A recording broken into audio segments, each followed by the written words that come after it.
that we allow a few minutes of people to say pole.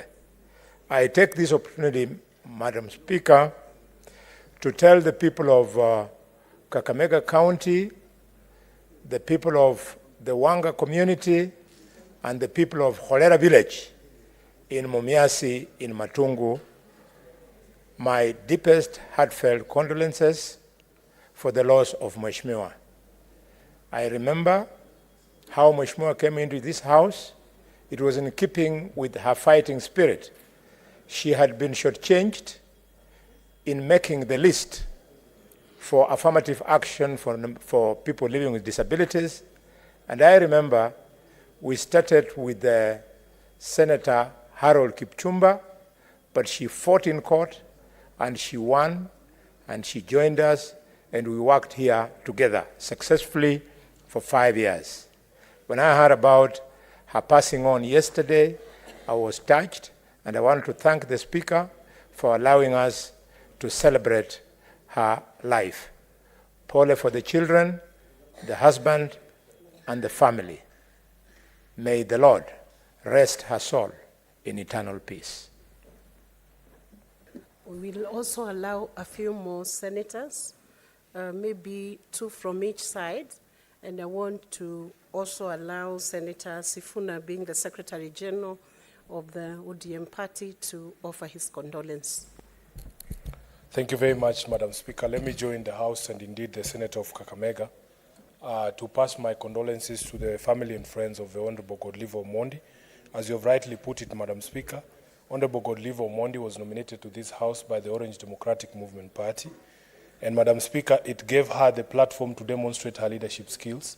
Many were surprised that after the nomination to the Senate, she actually chose to go and contest a seat as an MCA in the County Assembly of Kakamega, which she won in Holera Ward. Madam Speaker, for those who do not know, the people of Matungu constituency are all my in-laws. That is where my wife comes from. Madam Speaker, during the by-election in 2021, after the death of the then Member of Parliament for Matungu, I spent a lot of time in Matungu constituency campaigning for our candidate then.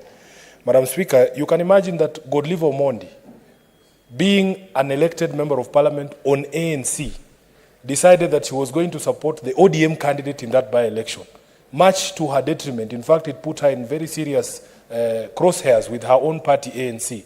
But I remember she took me to every single village within Holera ward, Madam Speaker, and campaigned with me and with the candidate for ODM, and the results were there for everyone to see. She then, Madam Speaker, ended up again as nominated MCA in the County Assembly of Kakamega, which she served until her untimely demise. I considered the Honorable Godliver a personal friend because I have worked with her. I have seen her passion in representation of the persons living with disabilities and in her representation of the people of Holera Ward. So on my behalf and on behalf of the party that I serve as SG, I want to take this opportunity to send my sincere, heartfelt condolences to the people of Kakamega in general and those of Holera Ward in particular and the larger Matungu fraternity, and also say that may the Lord rest her soul in eternal peace. I thank you, Madam Speaker. Senator Danson Mungatana. Madam Speaker, I also want to join Honorable Boni Khalwale, Senator for Kakamega, in also registering my condolences for our departed colleague. Madam Speaker, from the description, this is a member who, despite her disability, she was able to win her own seat, which again goes to prove that disability is not an inability. Madam Speaker, I also want to send my condolences to the family and the members, friends who knew her. We wish her well in her journey to the next world. Madam Speaker, may I also take this opportunity to also send my condolences. Godliver, the family, friends, people of Kakamega for the loss of Honorable Godliver. I might not know very much about her, but from the descriptions given, she's a good example of someone who's used the affirmative position constructively to impact society. And you see, she even went ahead after getting the affirmative position to be elected, being in Senate, being as member of County Assembly, and now nominated. I think we have a taste of all those ends. I'm inspired by how, despite being able differently, she was able to go beyond what ordinary people think that once you're nominated, there's least contribution for you to make other than be a flower girl. May her soul rest in eternal peace. Thank you, Madam Speaker. Senator Osotsi. Madam Speaker, let me also join my colleagues to send my sincere condolences to the family, friends, relatives, and the people of Kakamega County for the loss of Honorable Godliver Omondi. Godliver was a personal friend and a political associate. Madam Speaker, when I was the Secretary General of ANC, I was very, very active in poaching members from other parties. And one of the people I poached from ODM then was Honorable Godliver Omondi, who was a senator. And Godliver came to me and said that I do not want to be a member of parliament or a senator, I want to be an MCA. And Madam Speaker, at that point in our party, we had a controversy on how to choose one aspirant, one candidate among several aspirants who are fighting each other. There were around 15 of them, led by former MP Honorable Murunga. So I tried to convince her to contest for Matungu parliamentary seat, and she said, no, I want to be an MCA. And many people never understood why she wanted to be an MCA. But Madam Speaker, I want to confess that she made a huge contribution in the County Assembly of Kakamega. She put in more energy, put in more tranquility, and Kakamega County Assembly was one of the mature assemblies in this country, courtesy of the contribution of Godliver Omondi. So I've lost a friend, a political associate, and even when I was facing tribulations as a nominated member of parliament in ANC, Godliver Omondi was one of the people who stood with me strongly and openly, despite her disability, to say that we need democracy in this party. When we were not offered that democracy, we all left and joined ODM openly in daytime. And we went to campaign for an ODM candidate in Matungu with Godliver Omondi, even though we were members of ANC. So I have lost a political friend and associate, and I want to join the family to say that we will stand together at this very difficult moment that we have lost our good friend Godliver Omondi. May the Lord rest her soul in eternal peace. Senator Wakoli Wafula, and then we'll wind that session with Senator Asige. Asante Mheshimiwa Spika kunipa nafasi hii kuwapa pole familia, watu wa Cholera Ward, watu wa eneo bunge la Matungu kwa kumpoteza mheshimiwa shupavu. Mheshimiwa Spika, nimewahi kukaa katika vikao mbalimbali na mheshimiwa marehemu ambaye licha ya ulemavu wake wa kimaumbile alikuwa mkamilifu wa fikra na mweupe wa moyo, na yale yote aliyoweza kufanya katika eneo lake la wakilishi. Mheshimiwa Spika, mashinani walimwenzi, walimpenda, na kukata kwake kamba, Mheshimiwa Spika, ni pigo kwa demokrasia na uwakilishi wa wanawake katika uongozi wa nchi hii.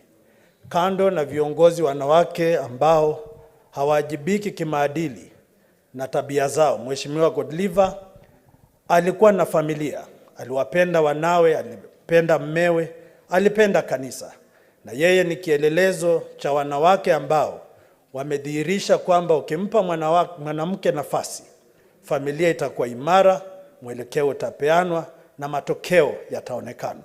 Kule anakokwenda mkononi mwa Maulana, amwambie mwana wa Mungu Yesu kwamba sisi tulio hai tutaendelea na msalaba huu wa shida na mahangaiko duniani, lakini tunaamini lisilowezekana na binadamu kwa Mungu linawezekana. God live, safiri salama, tutakutana baadaye. Asante Mheshimiwa Speaker. Senator Asige. Thank you very much, Speaker. I wish to also send my condolences to the friends and family and loved ones of Honorable Godliver Omondi, disabled County Assembly member, and we have a lot in common, Madam Speaker. Of course, as the only female with a disability in this House, I followed in her footsteps, and in fact, Madam Speaker, I stood on the shoulders of giants like herself who went before me and paved a way for women like myself to be able to be given a fighting chance to represent their people in the best way possible. Madam Speaker, Honorable Omondi isn't just somebody who paved the way and helped to pioneer the space of disability inclusion in Parliament and in the political space, but she also fought hard as a woman in general. As you all know, and as everyone in this House has seen for their own, especially during last week's impeachment motion, women go through a lot in politics.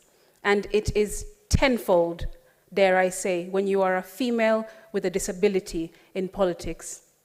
But Honorable Omondi took on the challenge with a lot of grace, a lot of strength, and poise in all of the positions that she was able to hold until her demise recently. And I just want to appreciate her, even in her memory, though we were not able to speak all of these good things that we're saying here when she was alive. As people say, give flowers to people while they're still here.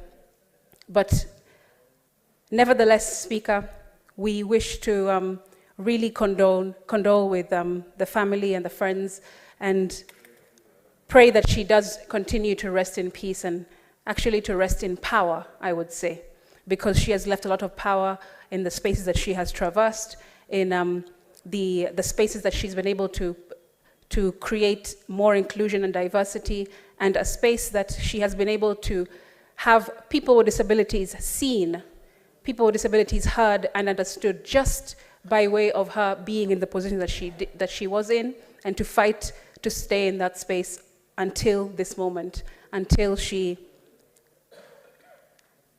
we lost her. Madam Speaker, I also just want to reiterate how important it is to be more inclusive of especially women with disabilities in the political space.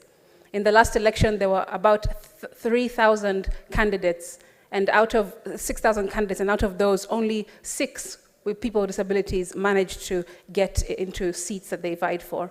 That is a very low number, and that needs to be improved. And I hope that the spirit that she leaves behind as a woman with a disability fighting in this space we in this House and in the National Assembly will honor her spirit and continue the work that she so diligently did for all the time that she served all of us as Kenyans.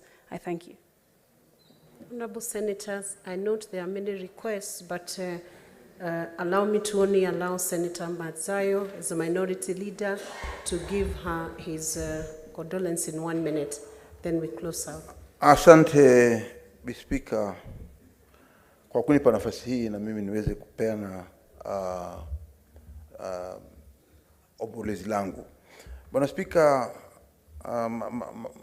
Madam Speaker, kitu cha kwanza ni kwamba nataka kutoa pole sana kwa familia ya Godliver Omondi, senator aliyekuwa katika lile bunge letu la kwanza la Senate hapa ndani, na niliyekuwa anafanya naye kazi karibu sana kama rafiki. Senator Godliver alikuwa mtu mkakamavu sana, alikuwa mchangamfu, na hali yake ya afya ilikuwa sawa kabisa, na alikuwa akichangia sana mambo ya kina mama. Kwa hiyo yeye, mimi ninavyomuelewa Godliver, hakuwekwa katika lile bunge letu la pili, lakini lile la kwanza alikuwa mkangamavu sana, na mambo ya mama alikuwa anaweza kuyaweka mbele sana, na hususan zaidi ilikuwa ya watu walemavu kama alivyokuwa yeye mwenyewe. Mwenyezi Mungu amechukua roho yake, kiumbe chake amekwenda nacho mwenyewe.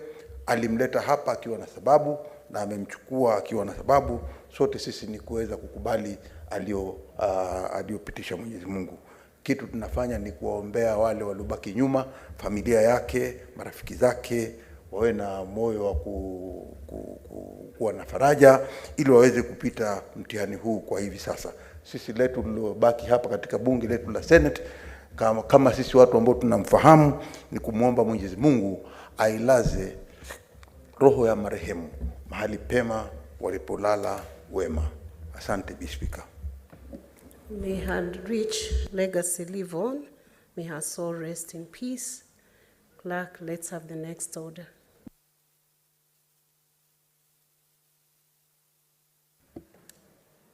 Order number 3, messages. Order number 4, petitions.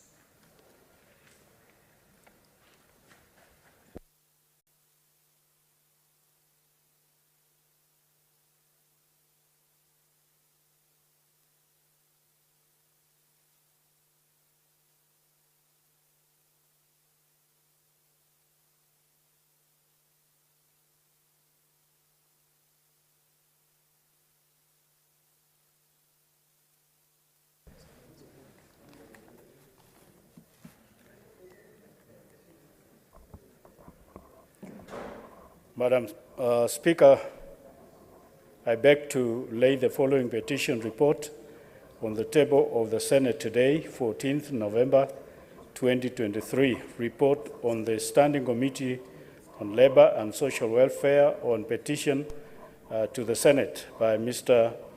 Elijah Mudhungi on behalf of supply chain management, assistance concerning discrimination against other health workers in the Ministry of Health. So I lay.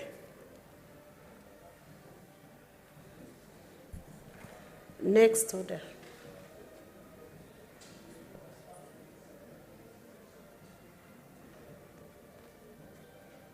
Senator Murgo, you can speak into that report. Okay. Madam Speaker, the petition concerning alleged discrimination against other health workers in the Ministry of Health was tabled in Senate on 20th July 2023. 43 supply chain management assistants from Kitui County countersigned the petition on behalf of other supply chain management assistants from the 47 counties, with the lead petition being Mr. Elijah Mudhungi. The petitioners were concerned that the SCMA deployed across all the county governments, including health facilities where they offer essential services such as receiving, storing, issuing pharmaceutical and non-pharmaceutical items, among other duties, being on call all weekends and holidays, and during emergencies are not considered for allowances, despite the compendium of remuneration and benefits for the public service of December 2022 requiring that all health workers receive health service allowances and extraneous allowances. The petitioners then prayed to the Senate to address the grievances and ensure that the SCMAs deployed in health facilities in the country, counties benefit from health services allowances and extraneous allowances, and no health worker is discriminated upon. The petitioners also wanted the Senate to compel the Ministry of Health to develop policy guidelines geared towards recognition of SCMAs attached to the health departments across the country. Madam Speaker, the committee made the following observations during the interventions with the petitioners and other stakeholders who include the Ministry of Health and the Council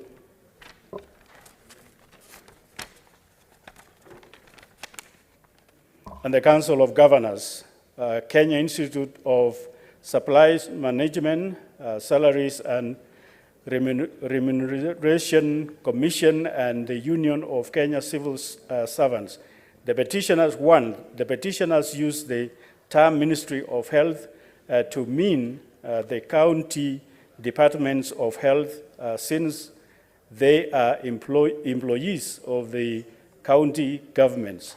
2, the Kenya Health Policy 2014-2030, by extension the Health Act on Act 2017, do not classify SCMAs serving in hospital and health facilities as healthcare workers. Currently, they are not workers per health professions standards as prescribed in the WHO guidelines on health professionals.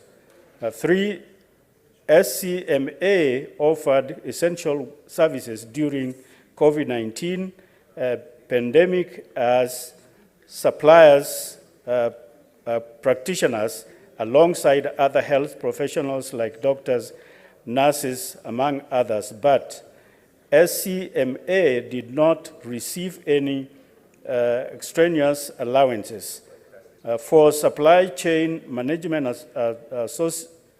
assistants do not receive allowances from the Ministry of Health or the county governments like other health workers, hospital, healthcare facilities, as they do not consider health workers, they are not considered as health workers. Unlike drivers and among attendants and other support staff, SCMAs and other offers performing administrative duties like clerks, accountants, financial officials, and human resource, and not entitled to any extensions allowances. The committee made the following recommendations in response to the petitioners and prayers. The county government may consider, according to allowances to SCMS alongside other county government employees.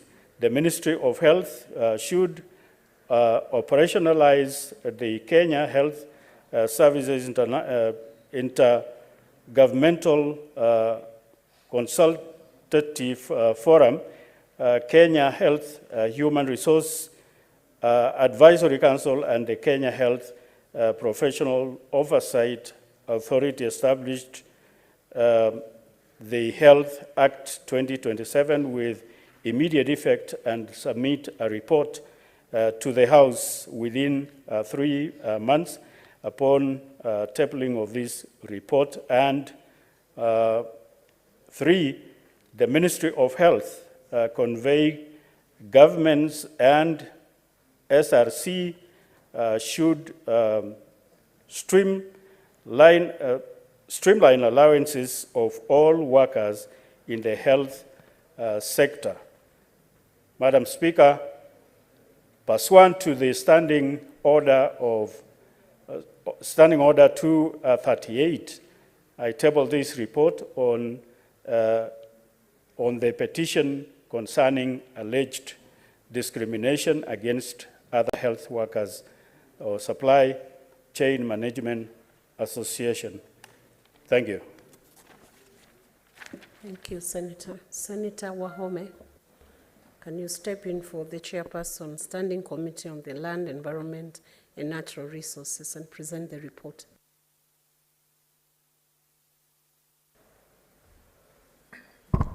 Thank you very much, Madam Speaker. Madam Speaker, I beg to lay the following petition on reports tabled the Senate today on the 14th of November 2023. The report of the Standing Committee on the Land, Environment and Natural Resources on the petition to the Senate by the residents of Shoka, Mihango in Nairobi County regarding illegal demolition at Mihango, Jiro, Shoka. 2, the report on the Standing Committee on Land, Environment and Natural Resources on a petition to the Senate by 3 petitioners from the Lungari East African Tanning Extract Company on behalf of the residents of Mautuma Settlement Scheme concerning the degazettement of 1577.86 hectares of Rugari Talbo Forest in Kakamega County. 3, the report on the Standing Committee on Land, Environment and Natural Resources on a petition to the Senate by Mr. Charles Waikoa on behalf of the residents of Laikipia West constituency regarding the disgazettement of the land reference of number 12493 situated west of Rumuruti Township in Laikipia. Madam Speaker, the Senate Standing Committee on Land, Environment and Natural Resources at its sitting held on the 28th of October 2023 adopted the following 3 committee reports as follows. A report of the Standing Committee on Land, Environment and Natural Resources on the petition concerning delayed gazettement of land L12493 located in West Rumuruti Township, Laikipia County. Madam Speaker, the members of the committee sifted through the issues raised by the petitioners and analyzed the issues to be determined from the prayers of the petitioners. Prayer 1. On the prayer to direct the Chief Conservator of Forests to degazette parcel of land LL number 12493 situated west of Rumuruti Township in Laikipia County, the committee observed that 1. The process of alteration of the forest boundary degazettement is described in details in Section 34 of the Forest Conservation and Management Act of 2016, which provides that a petitioner or any person may petition Parliament to institute the process that leads to degazettement. Therefore, the committee notes that there is need for the Ministry to take responsibility and ensure that the relevant process towards ensuring a solution to the current impasse commences. 2. In accordance with Section 34 of the Forest, petition may be petitioned to the Parliament for the boundary variation or revocation of the public forest. However, no evidence was submitted indicating that this process was initiated. Further, an environmental impact assessment report and evidence of the public participation was not submitted before the committee. The land in Nariake remains ungazetted as forest land. Therefore, the process to ensure that its gazettement should be fastened together with the gazettement of parcel number 12493, player 2. Recommend that the relevant agency of the national and county governments urgently move to put in place the infrastructure, roads, bridges, drainage, works, electricity, water, schools and dispensary, administrative office, police post and other amenities in the area. And the committee urges the county government of Laikipia to provide services equally to all residents of Laikipia County as per Article 43 of the County Government of Kenya 2010. Prayer 3. Recommends that the county government of Laikipia includes the farm in preparation of the county integrated and annual development plans and in allocating budgets for the construction, grading, maintenance, infrastructure projects, and other amenities thereof. The committee observed that similarly, as it is the second player, the committee observes that the county government should ensure that services are offered and all budgets and plans are aligned to cater for the persons residing in the said land parcel. committee's recommendation. Madam Speaker, from the foregoing, the committee recommends that, in accordance with Section 36 of the Forest Management Act, the KFS should immediately initiate and commence the process of degazettement of the land parcel Rumuruti, parcel number 12493, being an extension of 149 hectares from Rumuruti Forest. Gazettement of Larike Forest Block number 2467/1 that is set to now benefit the Kenya Forest Services with 127.3 hectares, being an addition to the Larike Forest. The county government of Laikipia should embark on ensuring that services are offered to the residents residing in this parcel, as Article 43 of the County Government of Kenya indicate, including aligning the county integrated and annual development plans to ensure the area is also developed. The committee recommends that the report on the progress be tabled before the committee within 3 months of tabling this report. B. The report on the Standing Committee on Land, Environment, Natural Resources on the petition concerning illegal demolition of Mihango Jiro Shoka. Madam Speaker, the members of the committee sifted through the issues raised by the petitioner and as the issues to be determined from the prayers of the petition. Prayer 1, that this petition be dealt with immediately in view of the urgency of this matter and the seriousness of the issues raised. The committee observed that the subject matter of the petition pertained to matters that were actively in court. As such, in accordance with the Standing Order 103-2, the petition was deemed sub judice. Consequently, the committee resolved to suspend its deliberation on the petition. Prayer 2, that the National Land Commission be compelled to issue Shoka resident with the deeds.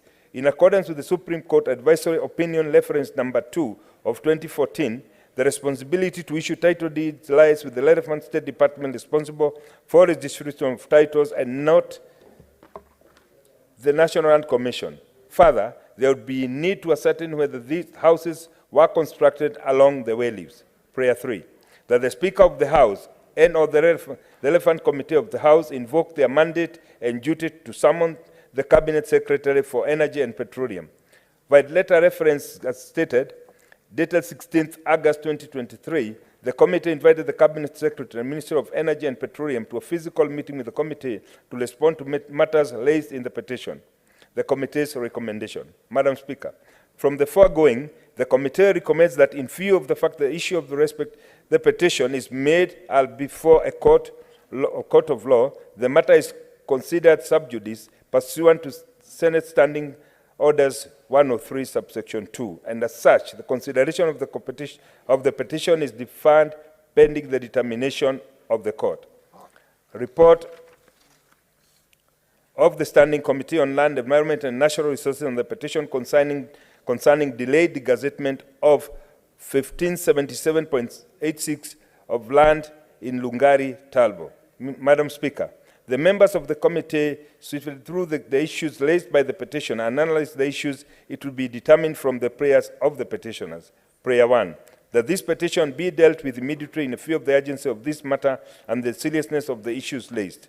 The committee acknowledges the gravity and the urgency of the issues raised in the petition.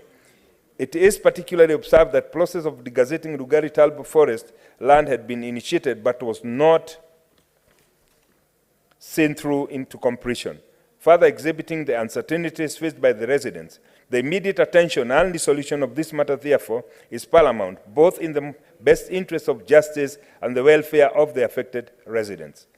Prayer 2, that the Speaker of the House invoke his mandate and duty to call for the recommendation of the Ministry of Environment, Natural Resources through the Kenya Forest Service to enable resolution by the Parliament of the disgazettement of the 77.86 hectares of Rugari constituency, Kakamega County.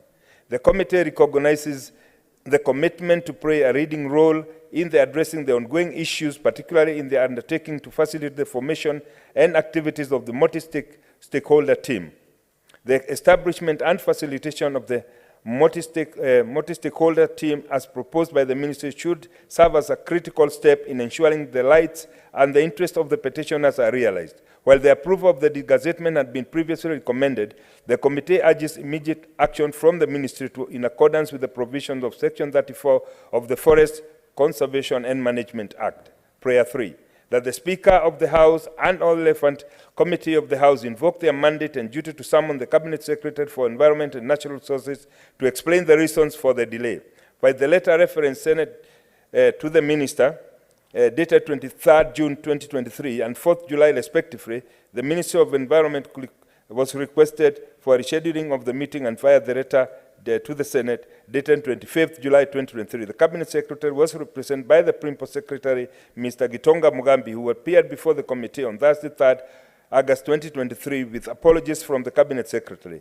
The committee admitted written responses to this particular matter.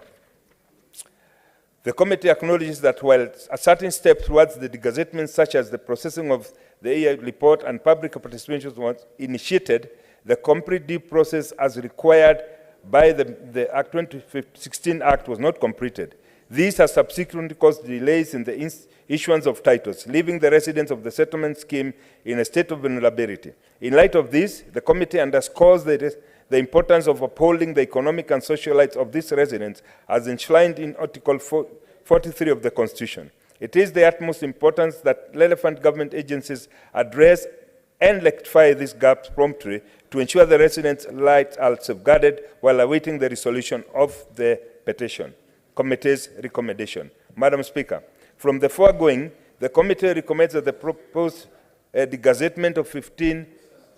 Madam Speaker. Oh. Senator Wamatinga. So, sorry. Let me apologize. I will let you get away with that. I had not the time I was up. walking in, your eyes were fixed to the... Oh, sorry, Mr. Speaker. So, proceed. Mr. Speaker, the committee recommends that the proposed degazettement of 1557.36 hectares of Talbot Forest Reserve comprising the Matuma Settlement Scheme in Lugari, Kakamega County be processed in accordance with Section 34 of the Forest Conservation Management Act. Noting that the process had been initiated, the committee further recommends that the Ministry of Environment, Climate Change and Forestry fast-track this process and reports progress within 3 months following the adoption of this report. Mr. Speaker, I beg to table. Next order, Clerk. Order number 5, papers. The Majority Leader.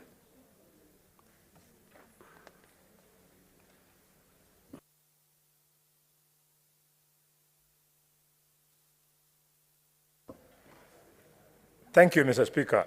Mr. Speaker, sir, I beg to lay the following papers on the table of the Senate today, the 14th of November, 2023. 1, Mr. Speaker, the 10th State of the Nation address by His Excellency, the President, delivered at a joint sitting of Parliament on Thursday, 9th November 2023. 2, the 10th Annual Report 2022-2023 on the measures taken and the progress achieved in the realization of national values and principles of governance. And 3, the Annual Report to Parliament on the state of the national security, November 2023. 4, the 2023 budget review and outlook paper for the financial year 2024-2025 and the attendant medium-term budget. 5, report of the Auditor General on the financial statements of the Inganga Level 4 Hospital County Government of Kitui for the year ended 30th of June 2022. 5, report of the Auditor General on the financial statements of the Kawi Level 4 Hospital County Government of Kitui for the year ended 30th of June 2022. And 7, report of the Auditor General on the financial statements of Migwani Level 4 Hospital in the County Government of Kitui for the year ended 30th of June 2022. And 8, report of the Auditor General on the financial statements of Lumumba Sub-County Hospital, County Government of Kisumu for the year ended 30th of June 2023. And 9, report of the Auditor General on the financial statements of the Kisumu County Referral and Teaching Hospital, County Government of Kisumu for the year ended 30th of June 2022. 10. Report of the Auditor General on the financial statements of Kericho County Referral Hospital, County Government of Kericho for the year ended 30th of June 2022. 11. Report of the Auditor General on the financial statements of Londiani Sub-County Level 4 Hospital, County Government of Kericho for the year ended 30th of June 2022. And 12. Report of the Auditor General on the financial statements of the Kwale Sub-County Level 4 Hospital in the County Government of Kwale for the year ended 30th of June 2022. And 13. Report of the Auditor General on the financial statements of the Lunga Sub-County Hospital, County Government of Kwale for the year ended 30th of June 2022. And finally, but not least, Mr. Speaker, the report of the Auditor General on the financial statements of Msambweni County Referral Hospital, County Government of Kwale for the year ended 30th of June 2022. And Mr. Speaker, sir, I do lay the papers. Next order, clerk.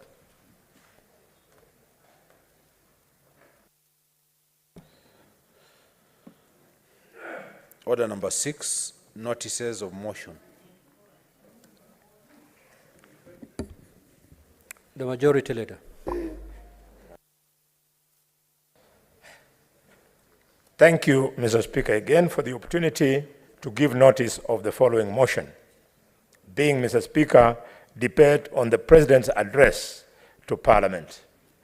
Mr. Speaker, that pursuant to Standing Order number 25-1, the thanks of the Senate be recorded on the exposition of public policy contained in the address of His Excellency, the President, delivered on the 9th of November 2023, and further, that the Senate notes the following reports submitted by His Excellency, the President, in fulfillment of Article 132(1)(c) and 247 of the Constitution, which were laid on the table of the Senate, which are being laid on the table of this Senate today on Tuesday, 14th November 2023. These are: 1. The 10th State of the Nation address by His Excellency the President, delivered at a joint sitting of Parliament on Thursday, the 9th November 2023. 2. The 10th Annual Report 2022-2023 on the measures taken and progress achieved in realization of the national values and principles of governance. And finally, Mr. Speaker, sir, the annual report to Parliament on the state of the national security, November 2023. I thank you. Next order.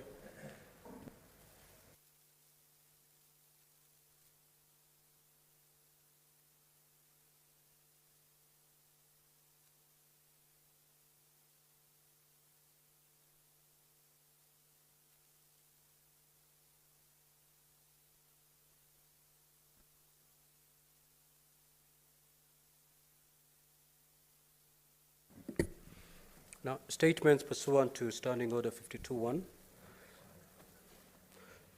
Call the order, clerk, please.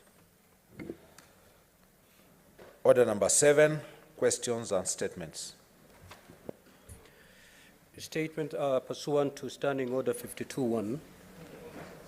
Senator Hamida Kibwana, she has requested that the same be deferred, so it is so deferred. Statement pursuant to Standing Order 53-1. Senator S.C. Okenyuri.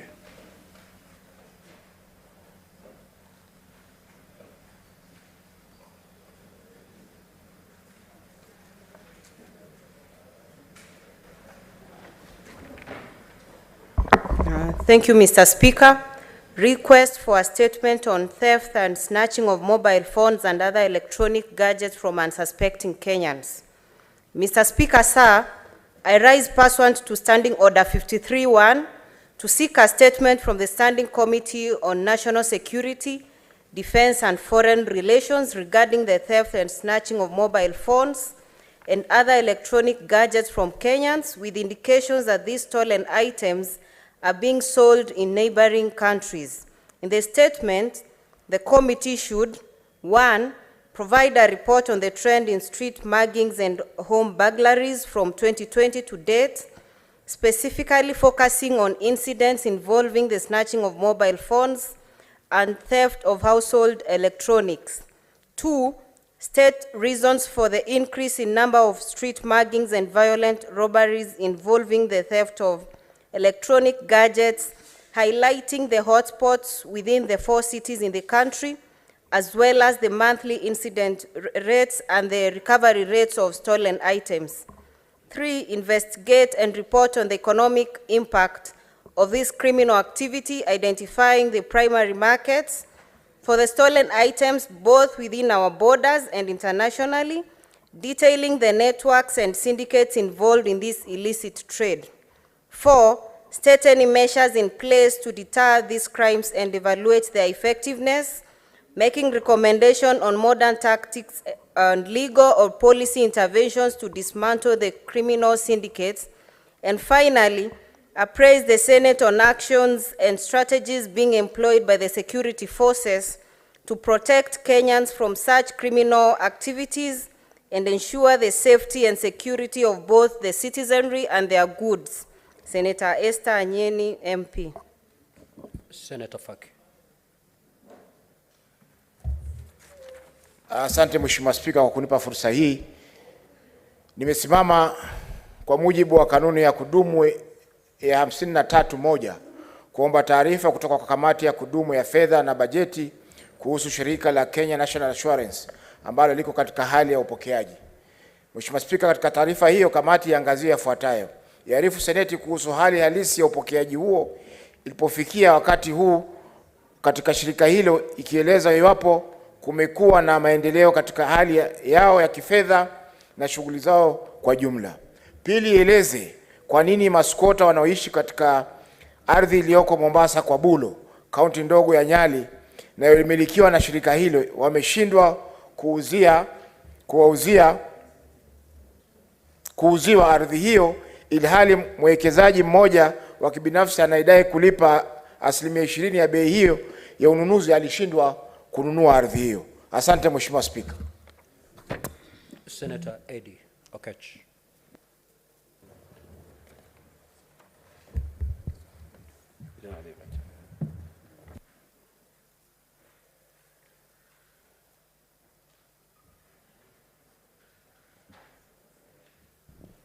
Thank you, Mr. Speaker. Mr. Speaker, sir, I rise pursuant to Standing Order number 53(1) to seek a statement from the Standing Committee on National Security, Defense and Foreign Relations regarding the Kenya Defense Forces KDF recruitment of General Service Officers, GSO, cadets, that is regular and graduate degree holders, specialist officers, general duty recruits, tradesmen and women, and Defense Forces constables in 2022 and 2023. In the statement, Mr. Speaker, the committee should table a comprehensive report on the recruitment exercises conducted by the KDF in 2022 and 2023, indicating the respective dates and venues. Mr. Speaker, in the statement, the committee should also explain any disparity between the vacancies open as a time of the respective recruitment exercises vis-a-vis the actual number of candidates enlisted. And Mr. Speaker, in the statement, the committee should provide per county and per ethnicity breakdowns of the candidates enlisted from the recruitment exercises. And lastly, Mr. Speaker, in the statement, the committee should outline measures put in place to ensure that the national values of inclusivity and diversity, as enshrined in the Constitution, are upheld by the KDF in the recruitment process. I thank you, Mr. Speaker. Senator Wafula. Thank you, Mr. Speaker. I rise pursuant to Standing Order 53-1 to seek a statement from the Standing Committee on Labor and Social Welfare concerning the delayed payment to over 700 enumerators / agropreneurs who are engaged in the exercise of data collection and registration of farmers in Bungoma County.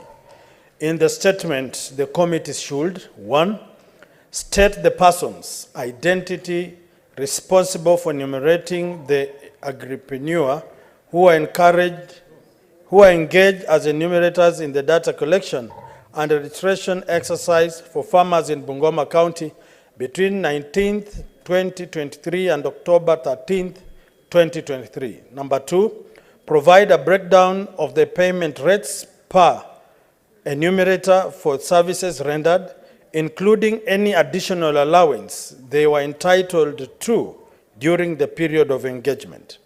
3, explain whether the funds earmarked for the exercise were released by the Treasury and any reasons for the delay in payment to the entrepreneurs or enumerators, clearly stating when they should expect to be paid and outlining any plans in place to prevent such delays in future.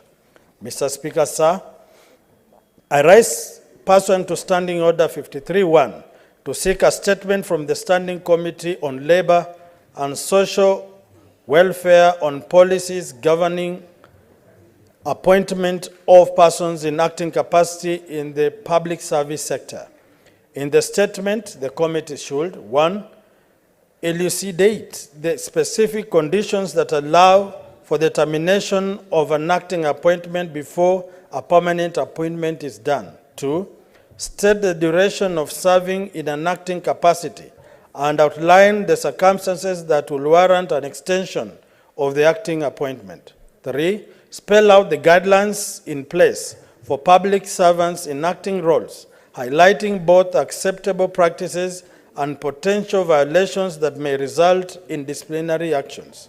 4, investigate and provide a comprehensive report on the issue at the National Health Insurance Fund, where an officer who served as the acting head of the Supply Chain Department from December 2022 to June 2023 was removed from the position despite a court's conservatory order suspending the withdrawal of his appointment.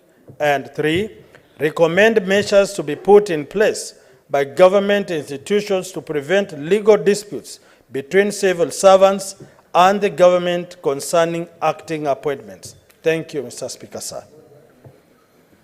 Senator Gloria Roba. That statement is dropped. Senator Maruma.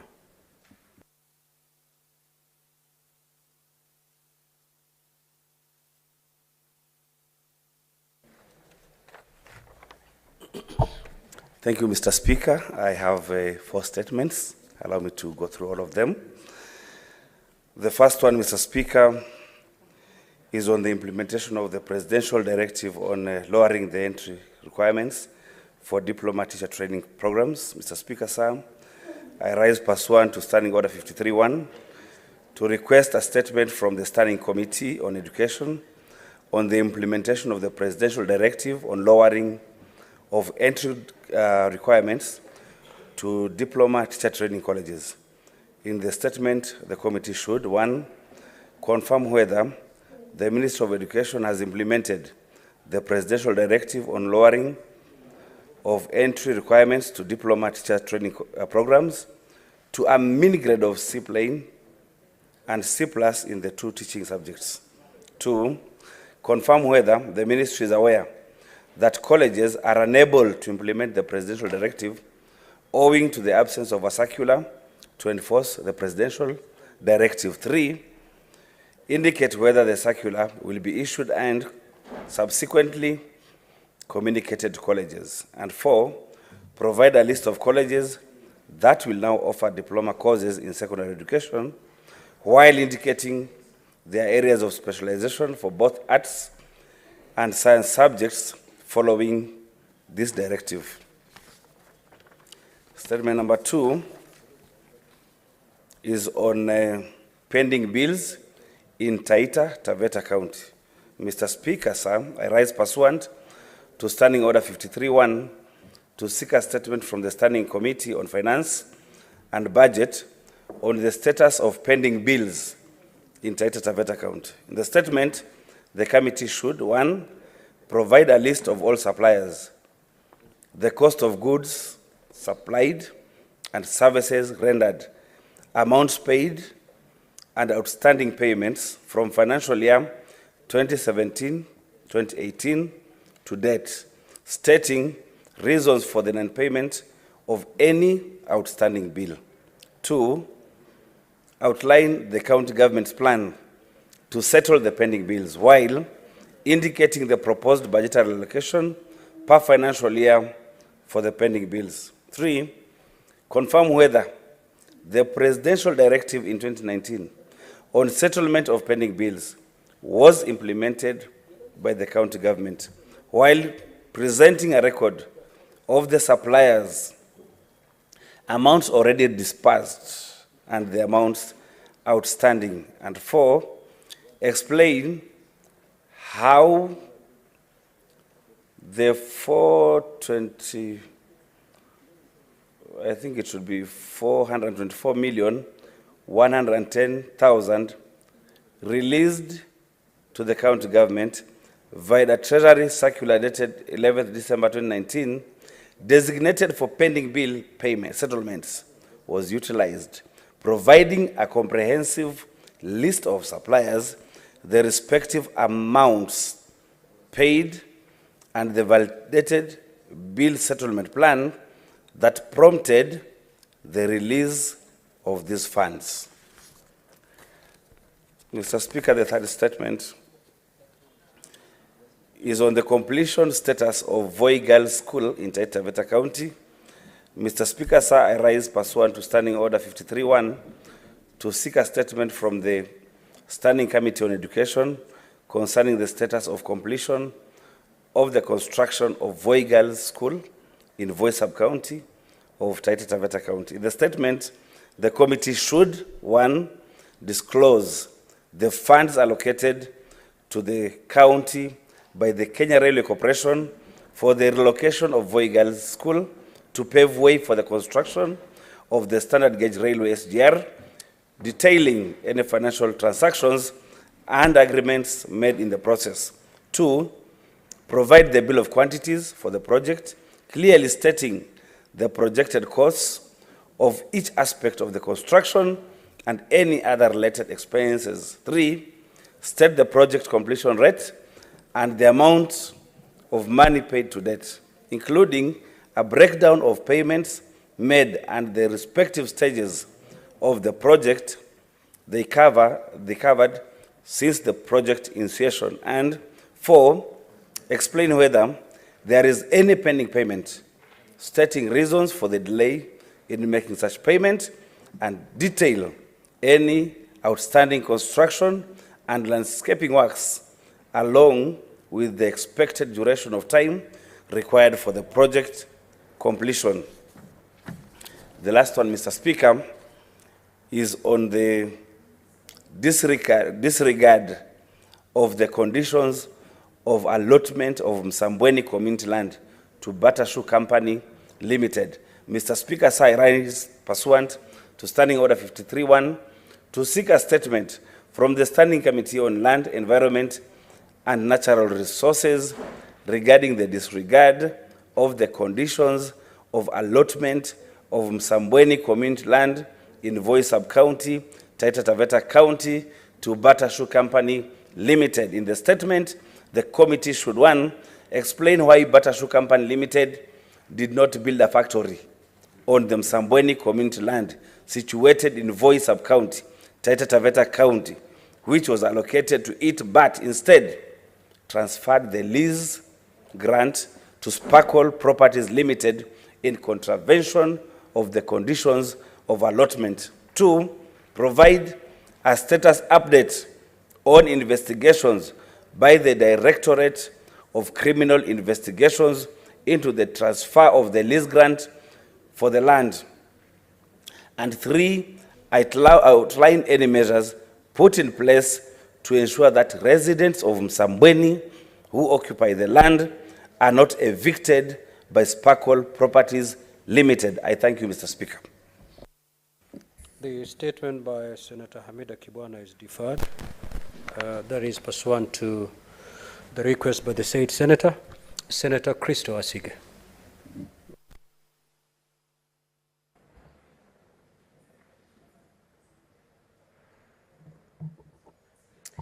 Thank you, Speaker. I rise pursuant to Standing Order 53-1 to seek a statement from the Standing Committee on Education regarding the prevalence of corporal punishment in our education institutions. In this statement, the committee should explain the justification for the continued use of corporal punishment, though it contradicts the principles outlined in the Constitution of Kenya. Specifically, provisions of Article 29 of our Constitution, as well as Section 4P of the Basic Education Act, number 14 of 2013. Outline the mechanisms in place for students to report incidences of corporal punishment within education institutions without fear of retaliation or reprisal, and state the safeguards in place to protect witnesses in such cases. Elaborate on the reasons behind the lack of a public decisive action or stance against corporal punishment by the ministry, even though there has been a recent surge in cases that resemble torture, resulting in tragic deaths. These fatalities include young children, including Mike Wanjala, Kevin Kiptanui, Ebi Samuels, and alarmingly, reports suggesting that the actual number of student deaths could be much, much higher, with at least 20 reported only in the last few years.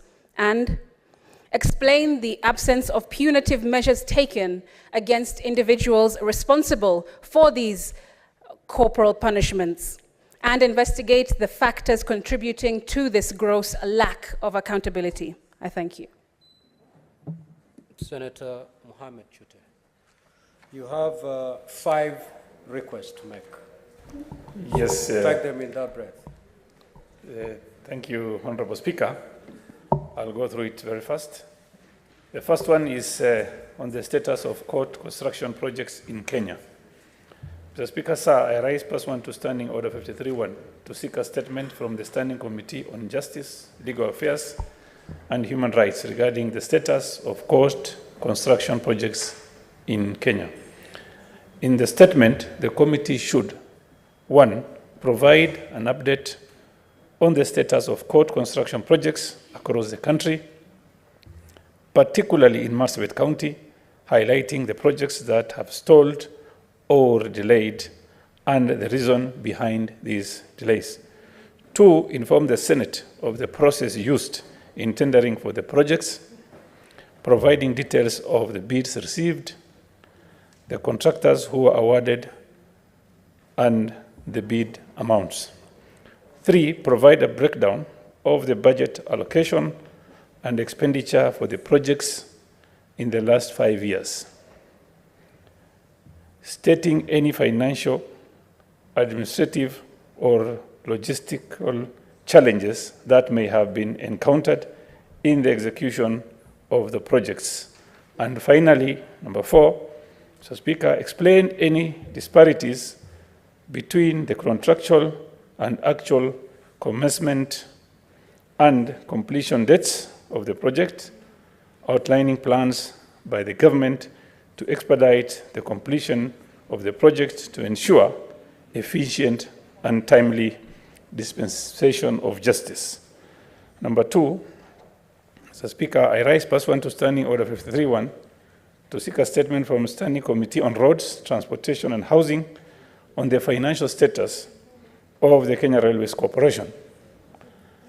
In the statement, the committee should, 1, provide a detailed report on the current financial status of Kenya Railways Corporation, including its revenue, expenses, and any outstanding debts or financial challenges it may be facing.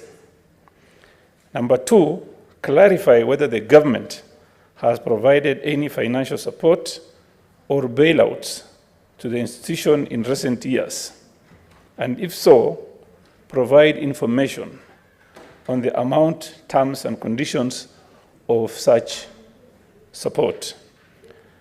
Number 3, confirm if investigations or audits into the financial affairs of the institution has been conducted, stating the key findings and recommendations of such investigations. And finally, 4, provide details on the institution's revenue diversification strategies and efforts to address its financial challenges, indicating plans in place to ensure its long-term financial sustainability. 3, Mr. Speaker, sir, I rise pursuant to Standing Order 53-1 to seek a statement from the Standing Committee on Trade, Industrialization and Tourism on the financial status of Kenya International Convention Center, KICC. In the statement, the committee should, 1, provide a detailed report on the current financial status of Kenyatta International Convention Center, including its revenue, expenses, and any outstanding debts or financial challenges it may be facing. 2, clarify whether the government has provided any financial support or bailouts to the institution in recent years, and if so, provide information on the amount, terms, and conditions of such support. 3, confirm if investigations on audits into financial affairs of the institution has been conducted, stating the key findings and recommendations of such investigations. And finally, 4, provide details on institution's revenue diversification strategies and efforts to address its financial challenges, indicating plans in place to ensure its long-term financial sustainability. 4, Mr. Speaker, sir, I rise pursuant to Standing Order 53-1 to seek a statement from the Standing Committee on Trade, Industrialization and Tourism regarding the financial status of East African Portland Cement Company. In the statement, the committee should, 1, provide detailed report on the current financial status of East African Portland Cement Company, disclosing its total assets and liabilities. 2, outline the categories of assets held by EAPCC, stating their respective values. 3, specify nature of outstanding liabilities and debts of EAPCC, explaining any safeguards put in place to ensure the company can meet these obligations. And finally, explain measures put in place to ensure EAPCC's operational efficiency, to ensure it maintains a strong financial position. My final statement is, Mr. Speaker, sir, I rise pursuant to Standing Order 53-1 to seek a statement from the Standing Committee on Land, Environment and Natural Resources regarding the unauthorized occupation and encroachment of land belonging to Kenya National Trading Corporation, KNTC. In the statement, the committee should, 1, provide the total acreage of land belonging to KNTC, specifying the location and size of each parcel of land. 2, investigate the unauthorized occupation, encroachment, and land grabbing of KNTC land, particularly the parcel of land known as LR number 209/10343, situated in Loiter Street in Nairobi City County, disclosing the individuals or entities responsible and any legal action taken against them. And finally, outline any long-term strategies and policies in place to safeguard public land from illegal encroachment and land grabbing. Thank you, Honorable Speaker. Senator Gloria. Proceed.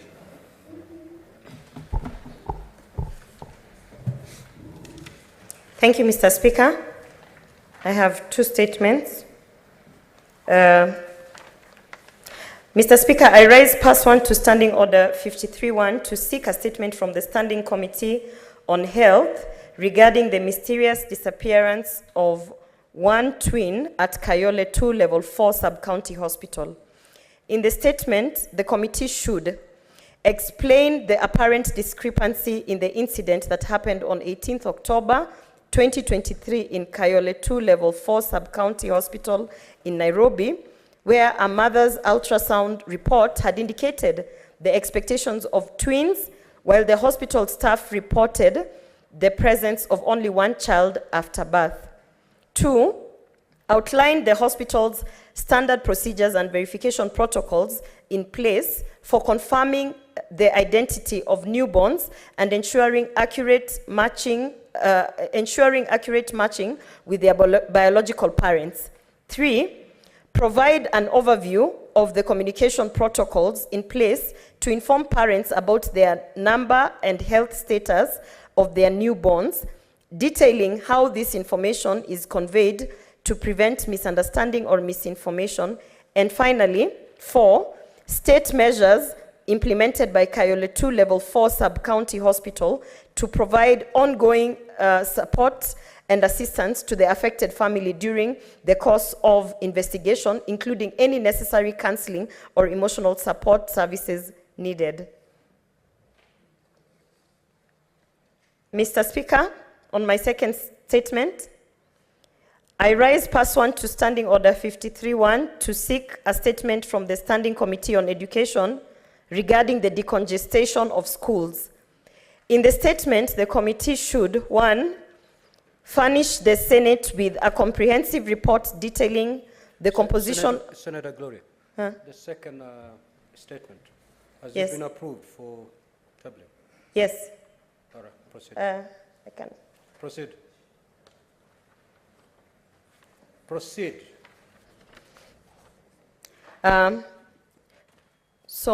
In the statement, the committee should, 1, furnish the Senate with a comprehensive report detailing the composition of all public schools in Nairobi, with specific focus on the number of students per class in each school, the student-to-teacher ratio, the availability of desks and other amenities, and the transportation methods employed by students as they commute to school.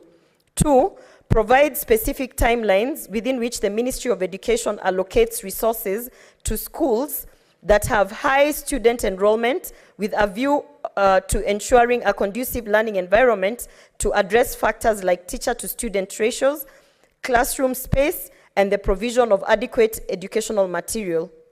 3, state any plans by the ministry to address the incessant infrastructure and capacity challenges faced by schools in Dagoretti North and South, Mathare, and Starehe constituencies, considering the current levels of congestion in primary schools such as Kawangware, Ndurarwa, North High Ridge, Kiboro, and Mathare. And finally, 4, outline any measures the ministry is undertaking to engage local communities, including parents and school boards, to gather insights into the challenges faced by schools and to foster collaborative solutions for the long-term improvement of the education system. Thank you. Statement pursuant to Standing Order 56-1 AA. The Chairperson, Standing Committee on Roads, Transportation and Housing.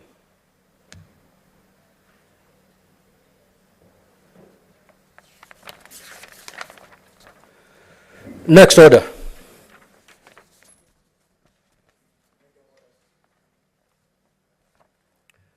Senator Faki, you know exactly when to rise on a point of order. Next order, clerk. It's amazing. Order number 8, the County Public Finance Laws Amendment Bill, Senate Bills number 39 of 2023, first reading. A bill for an Act of Parliament to amend the County Assembly Services Act and the Public Finance Management Act and for connected purposes. Order number 9, the Meteorology Bill, Senate Bills number 45 of 2023, first reading. A bill for an act of parliament to provide for the establishment of the Kenya Meteorological Service Authority, regulation, coordination, monitoring, management, provision and control of meteorological services, and for connected purposes. Next order. Order number 10, motion, debate on the President's address to Parliament, first day. Majority Leader.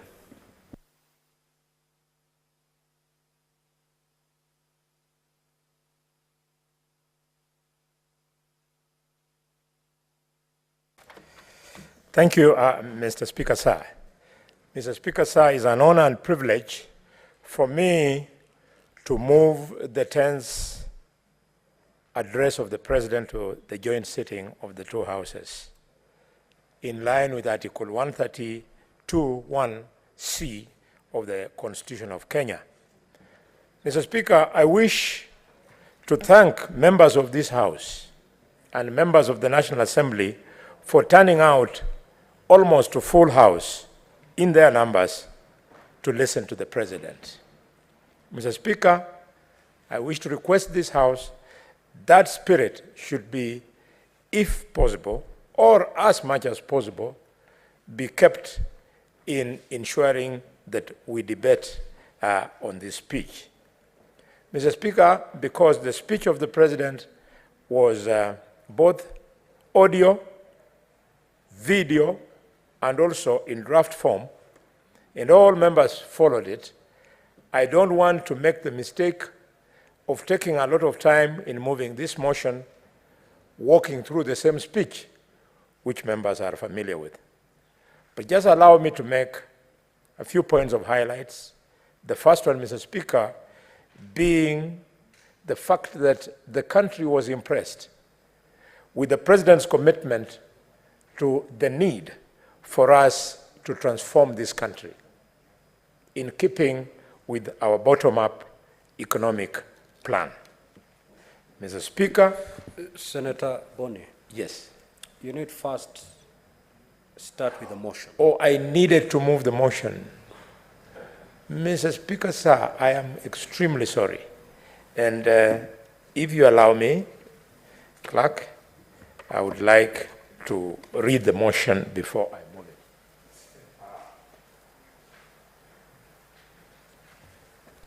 Mr. Speaker, this is the danger of being assigned a job.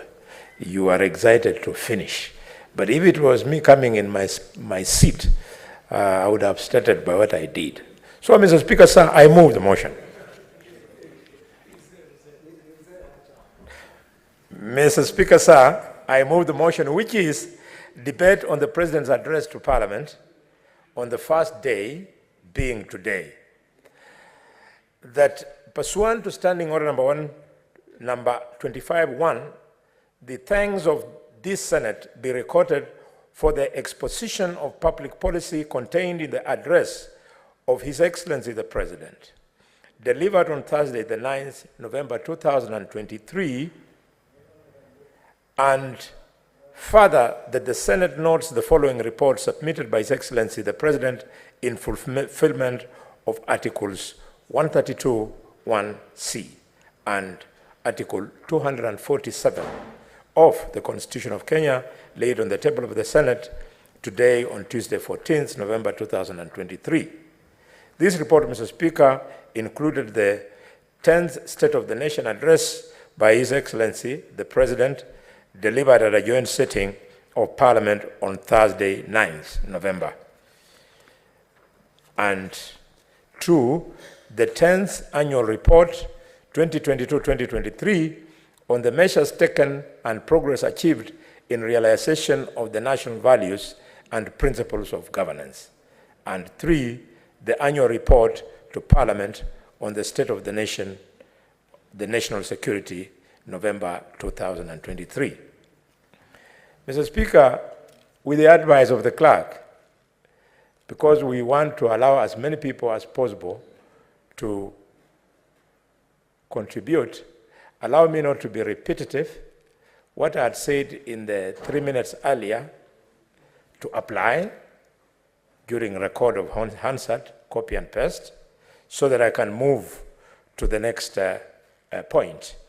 My next point, Mr. Speaker, I wanted to congratulate the President for admitting before the joint sitting of the House that in Kenya today we have an existing condition, in fact conditions of extreme difficulty.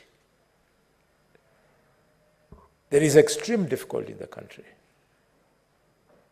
And some members of the public who mean well, they know that leadership must look for a solution. But other members of the public who want to score points want to use this opportunity of difficult circumstances that our people are going through to either make fun of leaders or confirm that they have failed. It is difficult. I've been in politics for over 20 years, and in my life, I have never been heckled in the Luo Nation. All the way from Kitale to Bungoma, to Kakamega, to Vihiga, and to Busia, and Luo land in the diaspora. Mr. Speaker, sir. What is the point of order, Senator Sifuna? Mr. Speaker, Honorable Khalwale, the Senator of Kakamega, is misleading this House.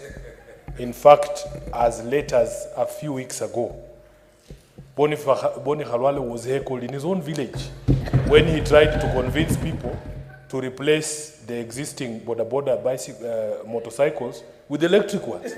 This is something of a matter of public record to which Mr. Khalwale, Honorable Khalwale, should not lie to this House. But Senator Sifuna, I thought the good senator is admitting that for the first time he's going through a rough patch. Mr. Speaker, I was saying that things are so difficult, my kid brother, that for a man who has never been heckled across the Luo Nation, all the way from Kitale to Kakamega, to Bungoma, to Busia, to Vihiga and the diaspora, for the first time, I was not only heckled, Mr. Speaker, but I was actually heckled at Malinya Stadium. Thank you. I was heckled at Malinya Stadium. And at Malinya Stadium, that is my home. That is my polling station. Malinya Stadium is the product of my hands. It is where, Mr. Speaker, the youth on the eve of polling usually sleep in the polling station waiting for the polling officers to come and open the station and so that they can vote for me. And Mr. Speaker, where I have always gotten 41 votes out of 3,800 votes plus as opposition votes to me. And I know the owners of those votes. They are, like I'm speaking now, I can see the vote of Ben Al-Siora is one of those ODM votes, you know, small things. Mr. Speaker, I reflected hard and long on this. And then shortly after that, I saw Kenya's most popular politician today, William Ruto. There was a similar experience somewhere in the coast. And I went thinking further, and I realized, I called the president, I couldn't access him. I wanted to tell him, these people, they like us so much, it's not that they're heckling. They want us to hear it from them direct, that things are bad. So it doubles our calling that we must work hard and serve Kenyans a solution. I want to urge colleagues, members of parliament, whether you are in the opposition, we have been there. Now I'm in the government, I have been there. Let us work together, even if we are going to oppose each other at the forthcoming election. We work hard enough. Members of the opposition push us hard enough so that we can deliver.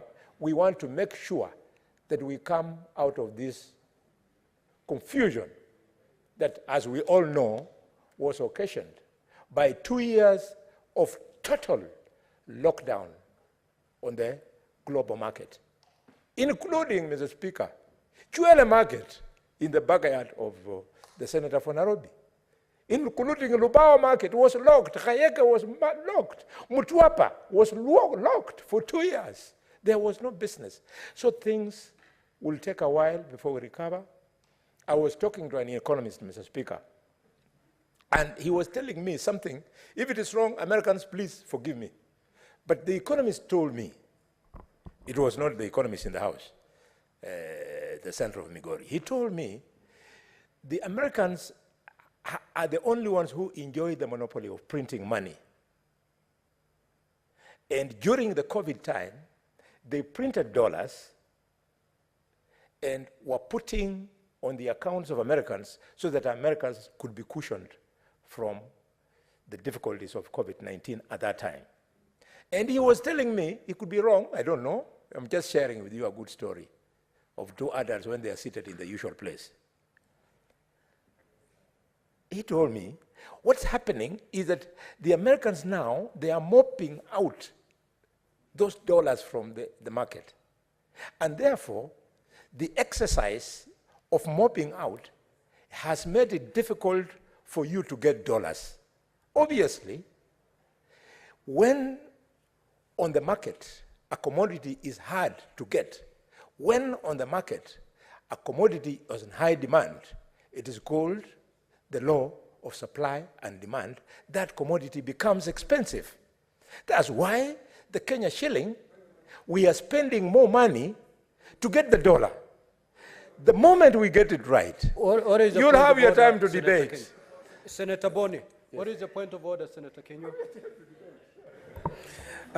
Mr. Speaker, I like listening to the good doctor and Senator for Kakamega. But Mr. Speaker, you know, sometimes he confuses us. Right now, he talked about the usual place, Mr. Speaker. So I don't know which is the usual place. It can be a bullfighting field, Mr. Speaker. It can be a bar. For me, usual place is the church. So I didn't know what he meant. Mr. Speaker, that is frivolous. But all the same, I want to advise the young senator that when you'll come of age, you'll discover that people of adult age tend to sit in certain places in the evening so as to compare the greatness of their minds. Mr. Speaker, sir, it is because of that principle of supply and demand, the economist was telling me, that we are finding it difficult and finding the dollar very expensive. I'm hoping that he was right. Soon, the depreciation of our shilling will slow down. And I've been following it. I follow it every day.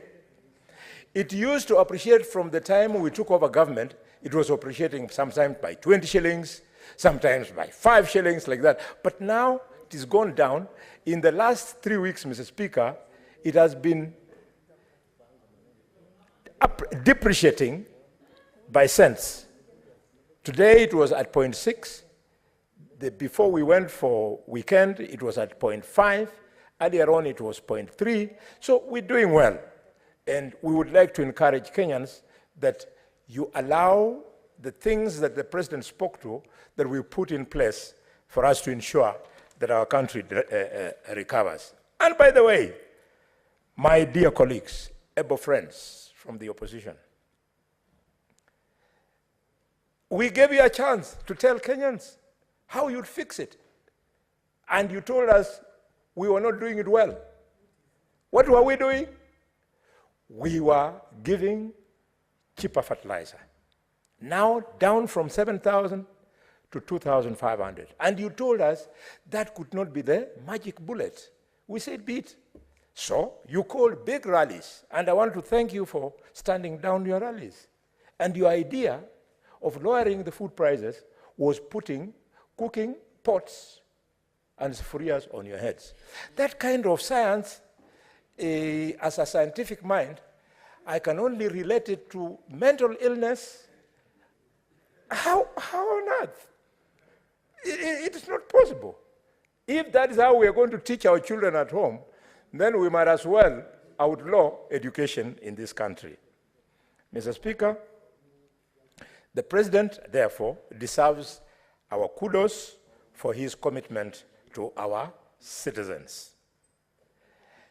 That was not only limited to that, but he also spoke to his commitment to the citizens' freedoms. His commitment, Mr. Speaker, to fundamental rights, and his commitment, Mr. Speaker, to democracy. Nothing is more important. Those of us who exercise fierce independence of mind, we do it because that has been our life, and we have decided that is our life. Young senator from Migori, at the age of 22, at the University of Nairobi, before I was discontinued, we poured into the streets of Nairobi because Haminwa had been detained. We poured into the streets of Nairobi at that time, Mr. Speaker, because Jaramogi Oginga Odinga had been put under house arrest somewhere in Bondo or his Kisumu house. The youth leader is here, Senator Siaya will confirm. We poured into the streets. We poured in the streets, Mr. Speaker, because George Kidhi, the editor general of the Standard newspaper, had been detained at the age of 22. And for that reason, Mr. Speaker, I and others, we were discontinued from the University of Nairobi. So, because we believed in those things then, I don't see how I can lose sight of the fact that people paid, including Kenneth Matiba, including Martin Shikuku, including John Maria Serone, who were detained because of defending the freedom of speech. Nobody should ever deny a politician or any other Kenyan the freedom to speak. I therefore want to use this platform this afternoon, Mr. Speaker, to condemn the violence that was visited on the Orange Democratic Movement Member of Parliament of Mumias East constituency by the governor of Kakamega because he was not comfortable with the speech of that MP. The MP belongs to DAP. That's what you wanted to correct me. And the governor with bad manners belongs to ODM.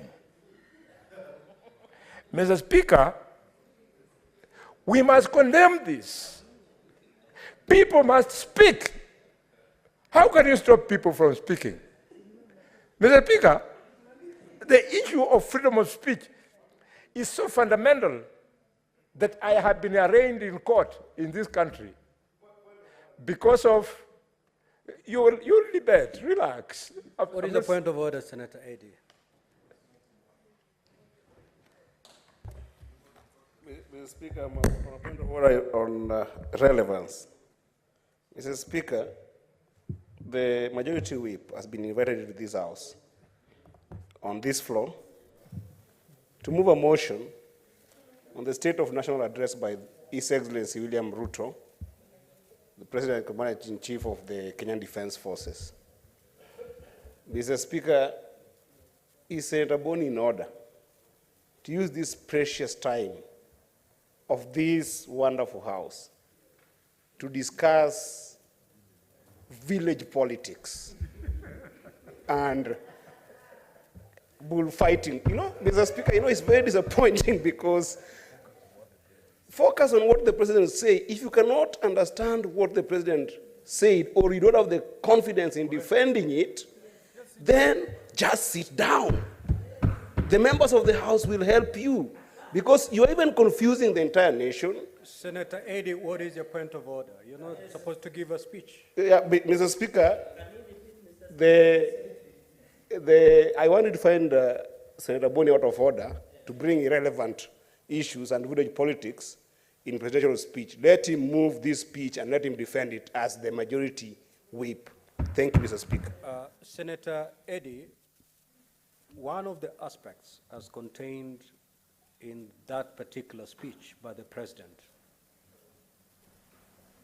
are the freedoms we enjoy, including the freedom of speech.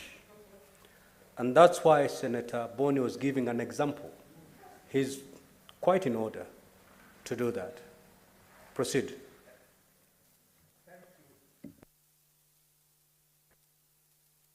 Thank you, Mr. Speaker. Mr. Speaker, I wish to be very humble. My son, it's always good, Mr. Speaker, for our... Refer to your colleague as the Honorable Senator. Mr. Speaker, I'm sorry to call him my son because he has got the handsome, youngish face of Tigana. So I thought he was Tigana, my son. I wish to recall. Mr. Speaker, it pays in your first term in Parliament, and my age mate, Oburu is here. Senator Oburu will confirm to you that it pays to spend some little time to learn. On the exposition of the speech of the president normally makes bullets. If you go to bullet 10, it will call your point of order to shame. Because in bullet 10, the president speaks to citizens' freedoms and fundamental rights, and he says they lie at the heart of the enterprise and democracy. So if we don't laud it, so that the children at the University of Nairobi, who will be soon taking over from us here as our senators, so that the MCAs who will graduate to come to this house can know how you debate this kind of motion. You don't debate it in the same manner that we debate the others. Mr. Speaker, the president said, and I want to laud him, that immediately he went into office, he quickly did certain things that were touching the will of running the nation. And Senator Sifuna is here, Catherine Muma is seated there, and our clerk Jeremiah is there, and the speaker is seated there, and on my left, I can see Cherargei is there, and Mungatana, eminent lawyers of the Republic of Kenya. They know the meaning of giving the judiciary a budget.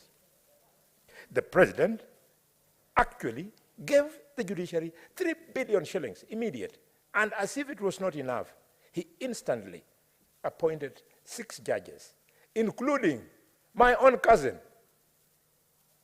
Justice Egri Mujerure. Mr. Speaker, Mr. Speaker, these members are now confusing me. Mr. Speaker, this is the way to govern a nation. And these big things that he's doing, you cannot see the evidence today. It's going to take a bit of time when now you unlock the logjam of cases that are not being dealt with in the judiciary, because now judiciary will be having its own budget, judiciary will be having enough judges in the Court of Appeal and so on. This is the way we go so as Kenyans can access justice.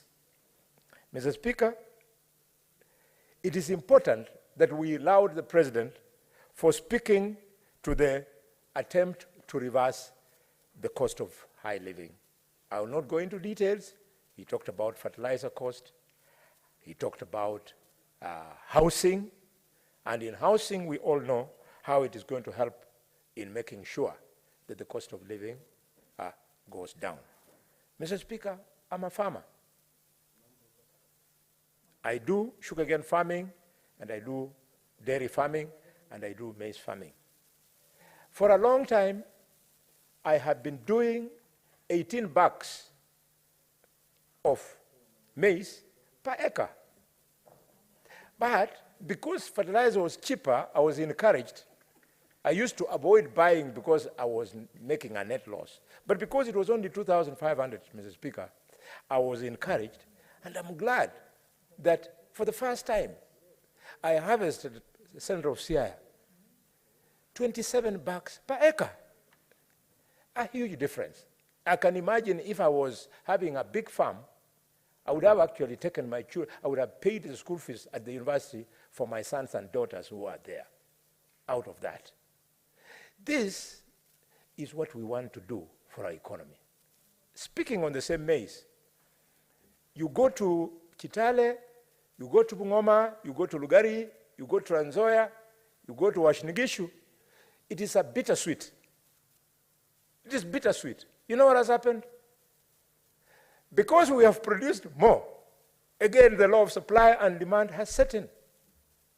So a bag of maize, 90 kilograms, which we were buying for 8,000 shillings, now the farmer had planted and had harvested thinking that he would make 8,000, 7,000, 6,000. It has dropped down to 3,600. So it is bittersweet. You, the guys who we feed, we are from the food basket. You are happy, you are getting cheap food. But us, we are not making money. So the principle of guaranteed minimum returns, we want to urge the president and his ministers and his cabinet to ensure that for every crop in this country, be it the maize farmer, the sugarcane farmer, coffee, what have you, a farmer must have a guaranteed minimum return that ensures that for every crop, they make a profit. Mr. Speaker, the president spoke on the issue of finance, and elaborately, he told us about the efforts he has taken to stabilize the situation. But the telling point, out of the 10 or so points he raised on matters of finance, there was only one point that touched me. He said that the infamous Eurobond that was borrowed by the handshake government and which has brought us a lot of problems. I can see Sifuna is starting to look like he has swallowed a live bee. It's a pity. You were not here at that time. Senator Boni. Thank you, Mr. Speaker. Unwarranted. Please, Senator Boni, proceed to withdraw that particular statement. Mr. Speaker, I wish to withdraw my remark that Senator Sifuna is looking like he has swallowed a live bee. It is not true. You know, when you have a live bee in the stomach, Mr. Speaker, you cannot look happy in the face. I withdraw and apologize to Senator Sifuna. But Senator Sifuna is my joking friend, so we always joke together. Senator Boni, if you are done, kindly take No, a seat. No, Mr. Speaker, let me complete the President's speech. I would be failing on my duties if I did not say that because What is your point of order, Senator Funakuru?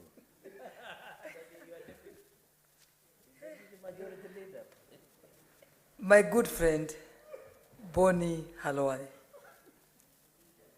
if I didn't know you more, I would have said you've taken that changa from the Kakamega. But I think now I'm on the other side saying, Senator Funakuru, can we take... what is the standing order that you're anchoring your point of order?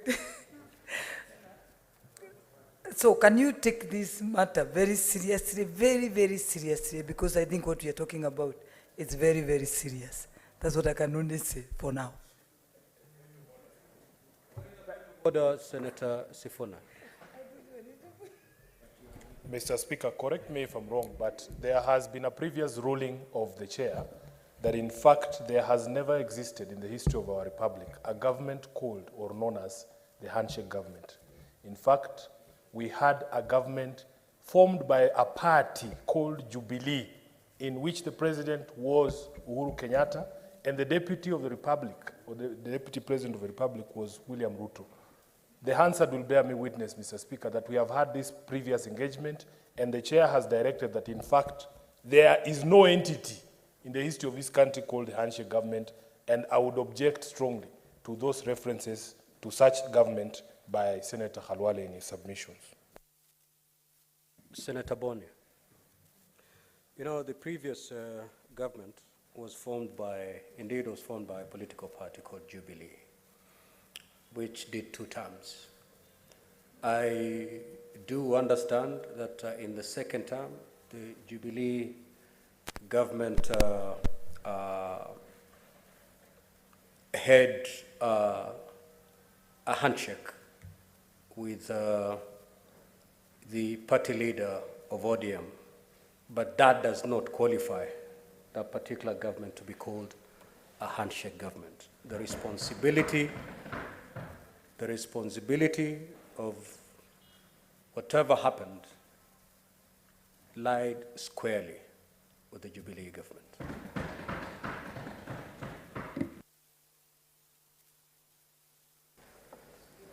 Thank you, Mr. Speaker. I stand guided. It's quite true. What you have guided me on is also true that Senator Sifuna is right. You know, Mr. Speaker, sometimes the mind can play games on you. When you see an imagery of the then Deputy President running away from the Jubilee government, and as he goes out, you see another man running in. Then the one who was running doesn't come out, he stays there for so long that, Mr. Speaker, the act of running into that burning house, he ended up being burned there until his ambition of becoming president went up in ashes. So I apologize to the Senator of Nairobi, and my sister, your point of order, which obviously was under 105, Senator of Nakuru, you mean well that I'm associated with Changa, which is true. And you are associated with the Keroshe things, which is also true. Senator Boni, yes. You know, you've taken so much time. And any person seated listening to you to move this motion is wondering exactly what you're doing. Can you get down to it? Thank you. Thank you, Mr. Speaker. Mr. Speaker, what is weighing me down are points of the order. But if there were no points of order, I would just be articulating point and E. But now points of order, I have to deal with them. Mr. Speaker, I was making my final submission on the issue of the most important statement that the President made. It was about Eurobond, $2 billion. And Mr. Speaker, this country has been living with the sword of Dumakog over our heads because we were going to be declared uncredit worthy. But thanks to the hard work of the President, he has confirmed that next month we are going to pay off in advance $300 million, and that we are not going to default until the entire 2 billion shillings is settled. With those remarks, I allowed the President, and I wish to invite the distinguished senator from Tana River to come and second me. And Senator of Tana River, as you second me, today there was a report of a hero, of a teenage girl in Tana River who crossed the river to go across to go and deliver pregnant woman. Mr. Speaker, sir, protect me. When you go back, I have had 20,000 for shopping if you manage to know her. Thank you, Mr. Speaker.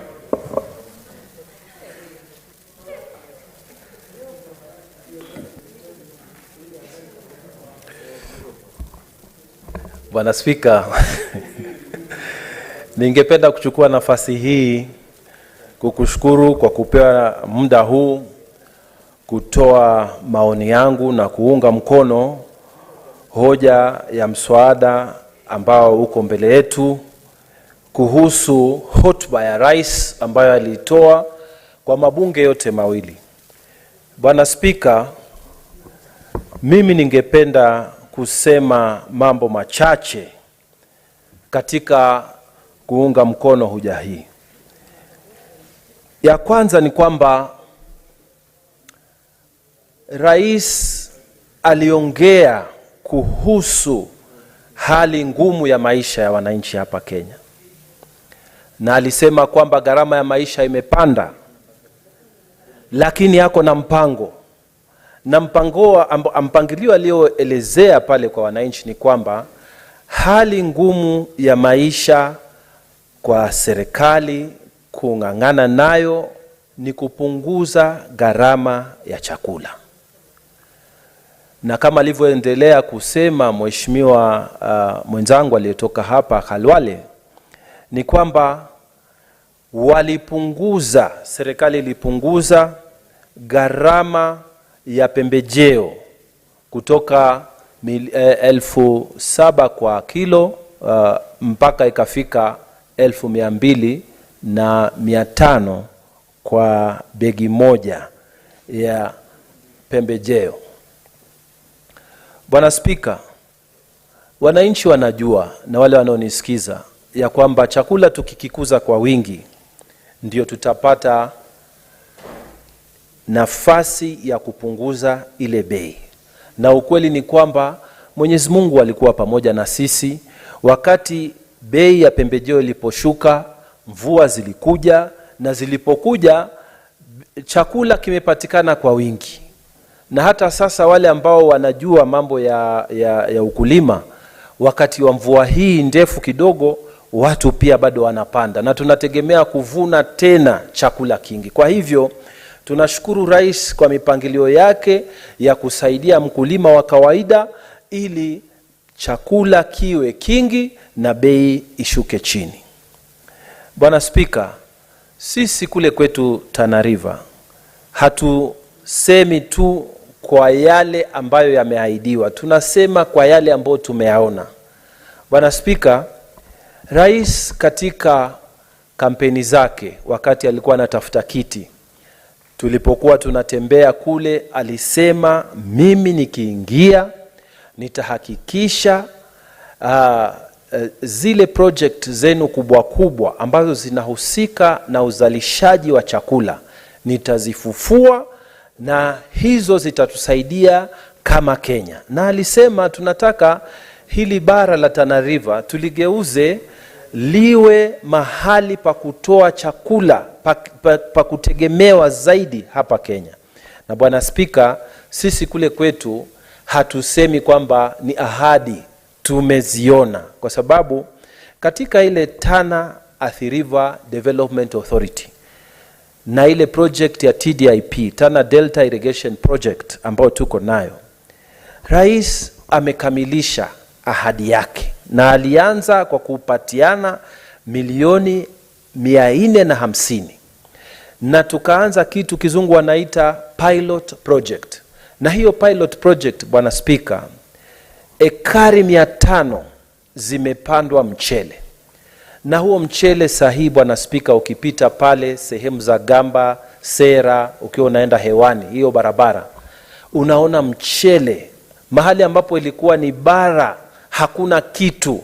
Unaona wananchi wanalima, wanashughulika. Hizo ekari 500 peke yake, Bwana Spika, zimeanza kutembeza pesa sehemu hiyo kwa wingi. Wananchi wanashukuru, Bwana Spika, na sisi tumeyaona, sio ahadi, sisi tumeyaona. Tena Bwana Spika, kupitia kwa waziri wake na katibu wa kudumu, project hiyo wanakuja mara kwa mara kuiangalia ili wananchi waone kwamba serikali imejitolea. Na Bwana Spika, sababu ya kufufua ukuzaji wa mchele ni kwamba Kenya kwa sasa inatumia bilioni 540 kuleta chakula hapa Kenya. Na ukweli ni kwamba pesa kubwa ambayo inatumika hapo ni kuleta kizungu wanaita mafuta ya kupikia ama edible oil. Alafu inafuatizia na mchele. Wakenya huwa tunalipa bilioni 60 kuleta mchele kutoka Pakistan na nchi zingine, kwa sababu hatutoi mchele wa kutosha. Sasa katika ile mipangilio, upande wetu, kaunti yetu ama jimbo letu gatuzi la Tana River, katika mipangilio ya Rais ni kwamba sisi tutasaidia kupunguza ile bill ya bilioni 60 za Kenya ambazo tunazitumia kununua mchele kutoka Pakistan. Mchele huu ukuzwe katika jimbo gatuzi letu la Tana River. Na katika mipangilio hiyo, Bwana Spika, Rais alienda tena kuweka pesa katika Bura Irrigation Scheme ambayo iko hapo kwetu. Na Bwana Spika, Bura Irrigation Scheme kwa sasa iko na ekari 5,000 ambazo zinalimwa kwa chakula. Lakini Bwana Spika, tuko na shida ya kwamba maji hayatoshi. Na ni kwa sababu gani? Ni kwa sababu ile scheme wanatumia diesel, mafuta ya diesel kupiga maji yaingie mashambani. Na bill ya hiyo maji peke yake, Bwana Spika, inakuja milioni 10 kwa kila mwezi. Na Bwana Spika, ukiangalia hesabu hiyo ni milioni 120 kwa kila mwaka kuhakikisha kwamba maji yanatembea. Rais wetu aliahidi wakati wa kampeni kwamba ule mradi wa kutumia gravity, ya kwamba maji yatakuwa yakiteremka kwa nguvu za kawaida, ataufufua. Na alikuja mpaka Bura, Bwana Spika, sehemu ya Nanigi, na akafungua yale maji, Bwana Spika. Na yale maji sasa yanashuka bila kutumia nguvu za diesel. Na ekari ambazo zimetengenezwa sasa, tunataka kutoka 5,000 zifike 15,000. Na target yetu ni kwamba zitafika 25,000 za mchele. Na kule chini, kule kwa Tarda, tunataka kufikisha 30,000 za ekari za mchele. Target ni kwamba Tana River County, ile bill ambayo tunatumia kama Kenya kuleta mchele kutoka nje, shilingi bilioni 60 itapunguzwa, na Tana River itakuwa eneo la kutegemea la kutoa mchele katika Kenya hii yetu. Na tayari Bwana Spika, tunaona mabadiliko. Vijana wameanza kwenda. Tumeona pia watu wengine kutoka sehemu zingine ambao wanajua faida ya ukulima wa mchele wameanza kuingia katika jimbo letu gatuzi, na tunawakaribisha wote, kwa sababu kuna nafasi karibu 30,000 za kazi ambazo zinatokea na zinaendelea kukuzika katika sehemu yetu. Kwa hivyo sisi tuliposikia rais akiwa anaongea mipango hii ya kupunguza hali ya maisha na bei ya chakula, sisi tunajua ya kwamba ni kweli. Na Bwana Spika, mimi sisemi theory. Watu wetu wanajua ya kwamba wakati lile tingatinga la Tarda linapita, wanavuna alafu wanawacha chakula. Wanasema wananchi ambao wanaweza waende kuchukua, manake wanachukua ile raundi ya kwanza na raundi ya pili, lakini bado kuna chakula kinabaki. Watu wanaenda wanaweka magunia mengi ya mchele. Na Bwana Spika, wakati ule ile skimu ilikuwa inafanya kazi miaka iliyopita, kulikuwa hakuna njaa kule. Sasa Bwana Spika, tunatarajia maisha hayo kurudi, kwamba kutakuwa chakula cha kutosha. Kwa hivyo sisi tukiwa tunaongea, hatuongei maneno peke yake, tunaongea ukweli ambao tumeuona katika jimbo letu gatuzi la Tana River. Na pengine kuongezea ni kwamba sisi jambo ambalo tungependa liongelewe zaidi ni kuongeza miungo misingi. Tunataka kuona barabara zingine ambazo zinakatwa katika hii area yetu vile vile ilivyoahidiwa kitambo katika wakati wa kampeni. Kwa hivyo Bwana Spika, hali ya maisha ambayo tunayaongelea, kuipunguza ni kuongeza chakula. Na wananchi wanajua chakula kikiongezeka, bei zitashuka na maisha yetu yataenda kuwa mazuri zaidi. Bwana Spika, kuna jambo ambalo limeongelewa, nataka kulirejelea kidogo. Ni kwamba Kenya tulienda kuomba pesa, na hatukuomba pesa kwa IMF peke yake, kwa Africa Development Bank ama World Bank. Tulienda kwa commercial market, mahali ambapo watu wanachukua madeni kama mtu yoyote wa kawaida, na tulichukua dola bilioni 2. Bwana Spika, kila mtu alikuwa na wasiwasi ya kwamba Kenya haitalipa hiyo pesa. Na Kenya isipolipa hiyo pesa, basi ile heshima na mambo mengi yetu yangeharibika. Bwana Spika, Ghana walienda kwa hiyo commercial market na walishindwa kulipa, inchi ikakuwa declared bankrupt. Sasa watu walikuwa wanaangalia Kenya watafanya namna gani, na hizo bilioni dola 2 manake ni bilioni 303 za Kenya. Bwana Spika, rais wetu amesema milioni dola 300 zitalipwa Disemba, na pesa tuko nayo tayari. Kama watu wanasema kwamba hatusimamii uchumi vizuri, je, inawezekana mtu ambaye ako na madeni na ameambiwa deni lako utalipa mwezi wa 6 mwaka ujao, anaanza kulipa mwezi huu kabla miezi 6 kabla kulipa hiyo deni? Bwana Spika, ni sawa tufanye siasa, lakini pia tuseme ukweli ya kwamba tumeanza kusimamia uchumi wetu vizuri. Na hizo dola milioni 300 ni sawasawa na bilioni 45.4 za Kenya. Na hii pesa iko tayari na tuko tayari kulipa. Na Wakenya wajue ya kwamba mipangilio yetu ya kiuchumi inaenda vizuri. Mwaka huu, wakati huu Oktoba, mwaka jana, ilikuwa inflation rate yetu ni 8.9, 8.9. Oktoba mwaka huu inflation rate ya Kenya ni 6.9. Hiyo ni kusema ya kwamba tumeshuksha. Sasa siasa tufanye, lakini ukweli pia tuseme. Angalia Bwana Spika, Oktoba hii figures za Central Bank zinasema tumeweza kupata ushuru wa bilioni 170, 170 billion, ambayo imeongezeka 19.4% ukiunganisha mwaka uliopita na mwaka huu wakati huu wa Oktoba. Bwana Spika, nasemaje? Nasema mgala muue, lakini haki yake mpe. Raisi anafanya kazi, raisi anaangalia huu uchumi, raisi anapanga mambo yetu, na ni kweli tuko na shida, lakini tunasema namna hii. Ikiwa wewe umeanzisha biashara leo ya tuktuk, ukiwa unaanza ile biashara ni kujifunga mkanda, kwa sababu kabla matunda yatoke kuna kule kuumia. Ikiwa wewe unafanya kazi ya shambani na umeweka mbegu, kuna kupalilia, kuna kulinda ndege wasiharibu, kuna kulinda wanyama wasiharibu, ile muda wa kujifunga uko, lakini matunda yatakuja baadaye. Kwa hivyo Wakenya wenzangu ambao wananisikiza sahihi, mimi naomba, kuna siasa na kuna ule ukweli.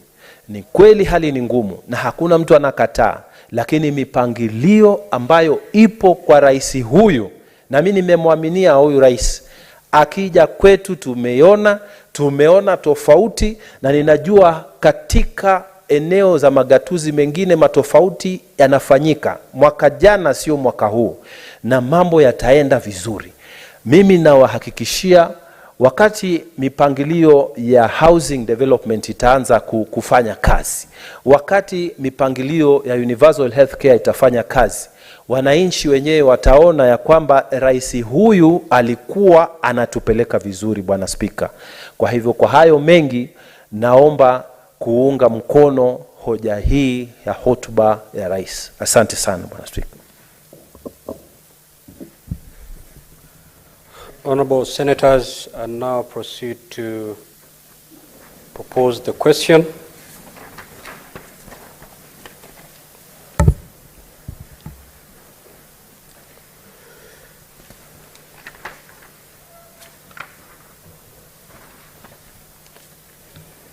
Which is that pursuant to Standing Order 25-1, the thanks of the Senate be recorded for the exposition of public policy contained in the address of His Excellency the President, delivered on Thursday, 9th of November 2023, and further that the Senate notes the following report submitted by His Excellency the President in fulfillment of Articles 132(1)(c) and 247 of the Constitution, laid on the table of the Senate on Tuesday, 14th November 2023.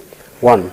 The 10th State of the Nation Address by His Excellency the President, delivered at a joint sitting of Parliament on Thursday, 9th of November 2023.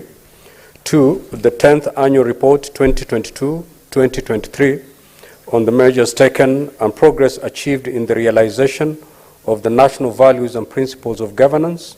And 3, the annual report to Parliament on the state of the national security dated November 2023. Now, honorable senators, you may now make your contribution to this motion. Senator Sifuna.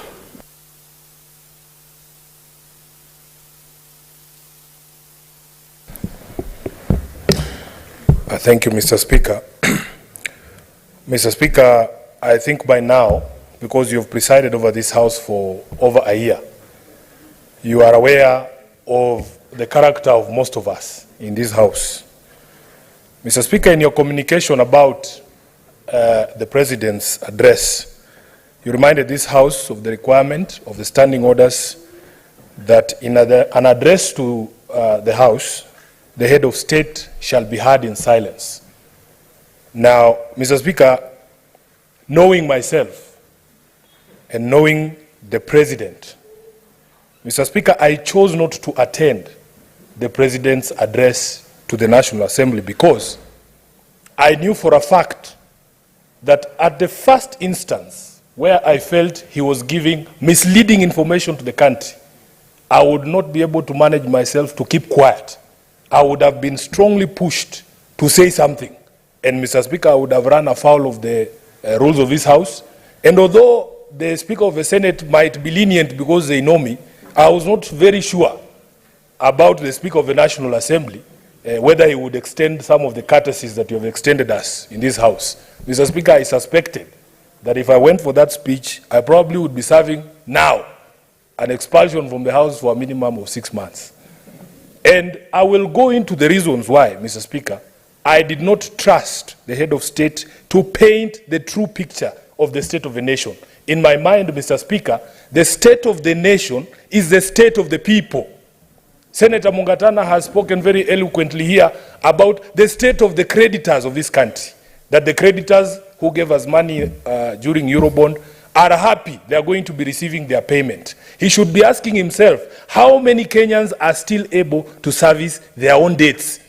That is the state of the nation that I would want to address. Mr. Speaker, so what I did, I joined a group of friends, and you will indulge me here, in playing a drinking game. Mr. Speaker, the rules of the game are very simple.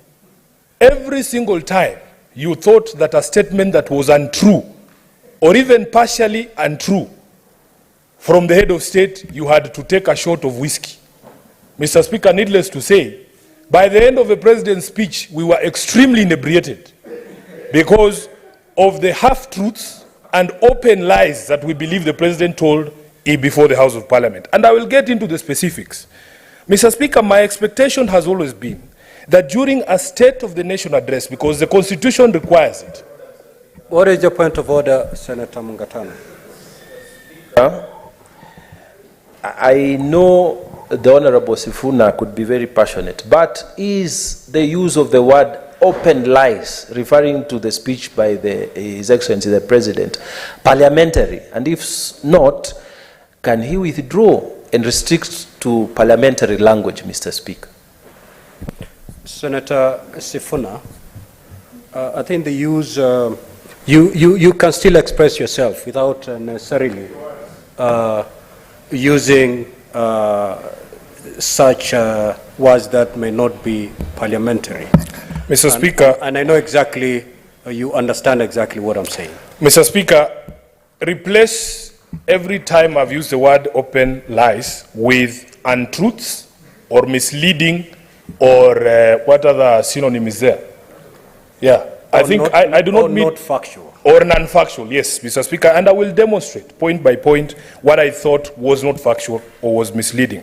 Mr. Speaker, my expectation with these speeches, ever since I became acquainted with the Constitution, is that you must address yourself to the steps taken, very specific, steps taken and progress achieved in realizing the values under Article 10. And I was specifically looking out for the address to address 3 values set out under Article 10.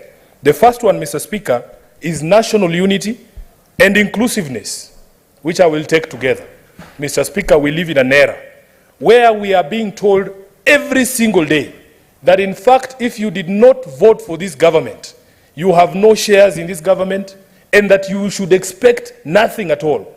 What I expected the head of state to do is to tell us that ever since those pronouncements have been made, I have taken certain steps to rein in members of my administration who might not understand what Article 10 speaks about when it speaks of inclusivity and national unity, and that we give an undertaking, or he gives an undertaking, that we will not hear about that issue of shareholding anymore. Mr. Speaker, the first untruth that I want to invite this House to agree with me that I encountered is in paragraph 9 of the President's speech, where he acknowledges that it is the duty of all of us as leaders to listen keenly and comply with the people's wishes.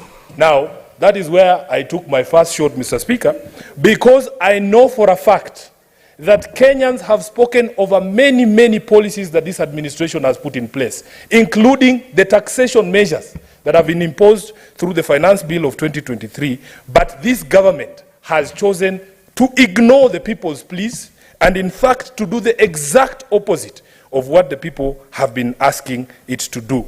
Mr. Speaker, the other value that I wanted him to speak to is the question of the steps taken by his government and the progress that has been achieved in strengthening democracy. Now, here I went for a double shot, Mr. Speaker, and I will explain why. The first reason, Mr. Speaker, and Honorable Kalwale has spoken very eloquently about what their generation did in order for them to achieve the freedoms that we enjoy during this time, Mr. Speaker, including the freedom of speech, and I suspect, Kalwale, even the freedom of demonstration and the right to picket.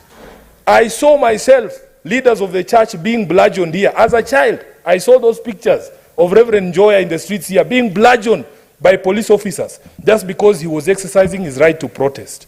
This same regime, this same government, Mr. Speaker, is doing the very same things. In fact, this year alone, it has bludgeoned more people than Moi bludgeoned during the time for multi-party democracy. As a leader of the opposition, I know that I have a right under Article 35, a right that Boni and his generation fought very strongly for me to be able to express my disaffection with the policy of government by protesting, by picketing.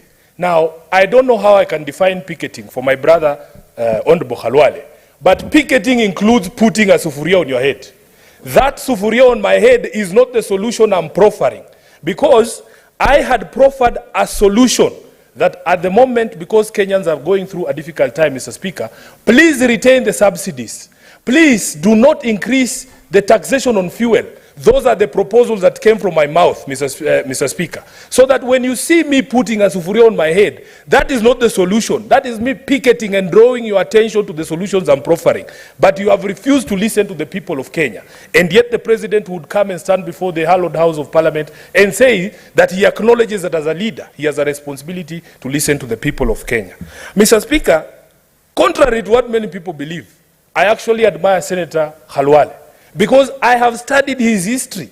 You are some of the people who have inspired some of us to come to this house. We know your skills as a debater. But Mr. Khalwale, Senator Khalwale, sometimes I understand your position as a whip in this house of the majority. You are handicapped. Some things you don't want to say openly here on the floor or even in public gatherings. Senator Khalwale, those confessions you've made here, that in fact in your stellar career as a politician, you have never been as unpopular as you are right now. And it is not because of your undoing. I honestly believe Khalwale has not changed. The only thing that has changed, Senator Khalwale, is that you are defending the indefensible. The people of Malinya, I can confirm, they still love their senator. But they don't agree with the policies of the government that you support. And I wish, Mr. Speaker, the same admissions that have been made by Senator Khalwale on this floor would come from the mouth of the president. That he acknowledges that, in fact, some of the policies that he has put in place have made his government unpopular because they do not resonate with what Kenyans want to do.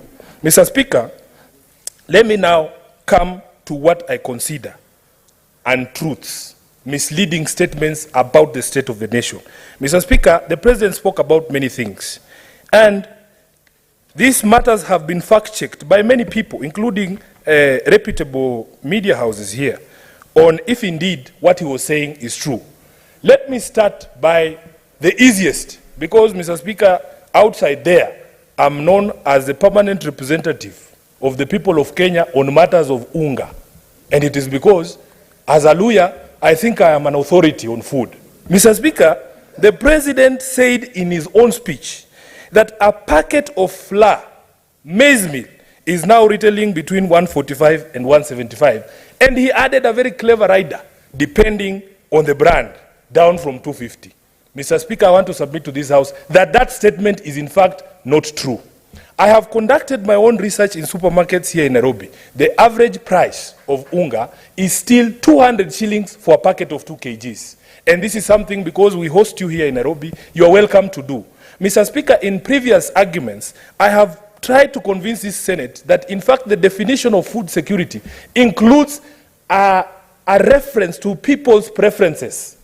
If, for instance, my household has been eating jogo unga and I was buying it at 100 shillings and it goes to 250, you cannot then try to convince me to start buying another brand that I have never heard of, that I don't know where it comes from, that now buy this one because it is 150. The preferences of people have to be included in food security. You cannot therefore tell us that depending on the brand you want, you can buy unga at 100. I can assure you, Mr. Speaker, any single thing in this country is contraband, including some of the liquor that we undertook or took during the president's speech in that famous game I've been referring to. There's an industry that has sprung up called Kariobangi. Light industries. We cannot vouch for the authenticity of everything, but Kenyans can expect quality from certain brands, and that's what they go for. Mr. Speaker, we were told about the question of subsidizing the price of fertilizer.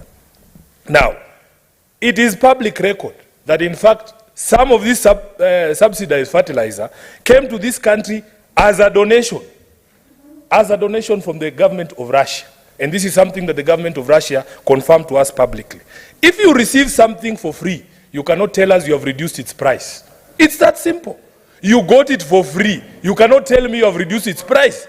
Therefore, Mr. Speaker, this is another obvious untruth by the head of state on the question of fertilizer.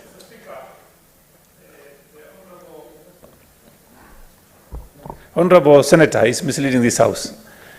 He is talking about free fertilizers. Can he provide evidence, table this evidence before this House?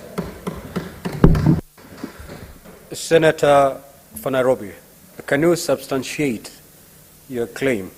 And if you cannot, you proceed to withdraw it. Mr. Speaker, I will request for time to table evidence from the speeches from the leadership of the Federal Republic of Russia that they in fact gave a donation of fertilizer. So when do you intend? So give me time. You can give me until tomorrow. I will table it. Absolutely, Mr. Speaker.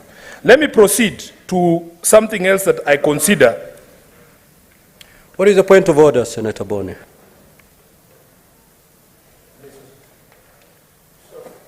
Sorry, Mr. Speaker, I wish not to offend you, but because we have been engaged on wild goose chase in this House before, in terms of substantiation, caution them that he should not come here with newspaper reports. He should come here with evidence. Authenticated extracts of speeches of the leadership of Russia, which we know. Senator Boni, you cannot teach the chair on what to communicate. I know exactly what amounts to a substantiation, and whatever the senator will bring must, of course, meet that standard. If it won't, the chair will rule. Proceed, Senator Sifuna. Thank you, Mr. Speaker. There is another half-truth, Mr. Speaker, that was spoken on the floor of the House, that in fact 56,000 new teachers had been employed this year alone. Now, the problem there is that on the face of it, it appears like the head of state knows what he's talking about. But data from the TSC itself indicates that up to 80% of that 56,000 teachers were hired on short-term contracts, Mr. Speaker. And only 20% of those are permanently employed. That is something you need to say to the state, to the nation, so that we know the true state of affairs when it comes to the hiring of our teachers. Mr. Speaker, let me continue. He also announced that in September or that in June of this year, his administration would employ 103 community health promoters. And we saw him flagging off distribution of 100,000 kits to be used by those people. Mr. Speaker, the fact of the matter is that that is not true. That is not true. In fact, counties are supposed to identify the people to be recruited as CHPs, and that progress is ongoing. So you cannot claim something has happened, yet it has not happened, just to massage the numbers and appear like your government is working. Next, Mr. Speaker, he told us, I am on the speech. These are contents of the president's speech. I'm not making up anything. What is the point of order? Thank you, Speaker. I hate to interrupt the Senator for Nairobi. The 100,000 community health promoters were launched on Mashujaa Are you Day. on a point of information Yes. or a point of order? Is it in order, Mr. Speaker, to mislead the House without giving us evidence to support his claim that we did not recruit 100,000 community health promoters? We did.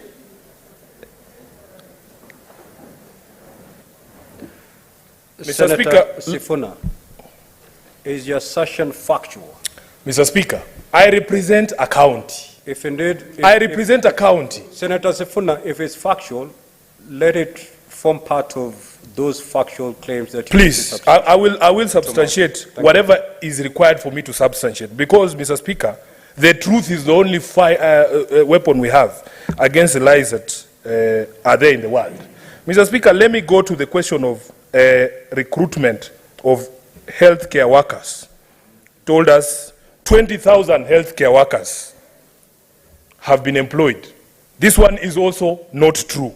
In fact, the reports we have are that only about 1,200 interns were deployed to hospitals since the beginning of the year, not the 3,394 that the President spoke about. Let me conclude, Mr. Speaker, on the question of Wi-Fi hotspots. And this one, if you want me to substantiate, I will take you to the hotspot. We were told that he has set up Wi-Fi hotspots across the country, including here in Nairobi County, in markets such as Muthurwa and city markets. This one, I will just invite you to carry your devices to city market. It is walking distance here, Mr. Speaker. And you will see that, in fact, those things do not work. Finally, Mr. Speaker, the famous one of Hustler Fund. Senator Sifuna, are you saying it wasn't,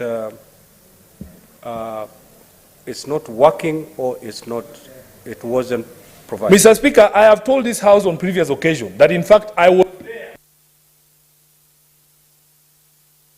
I have 20 minutes. Mr. Speaker, I was present with the CS for ICT at City Market on the day of the launch.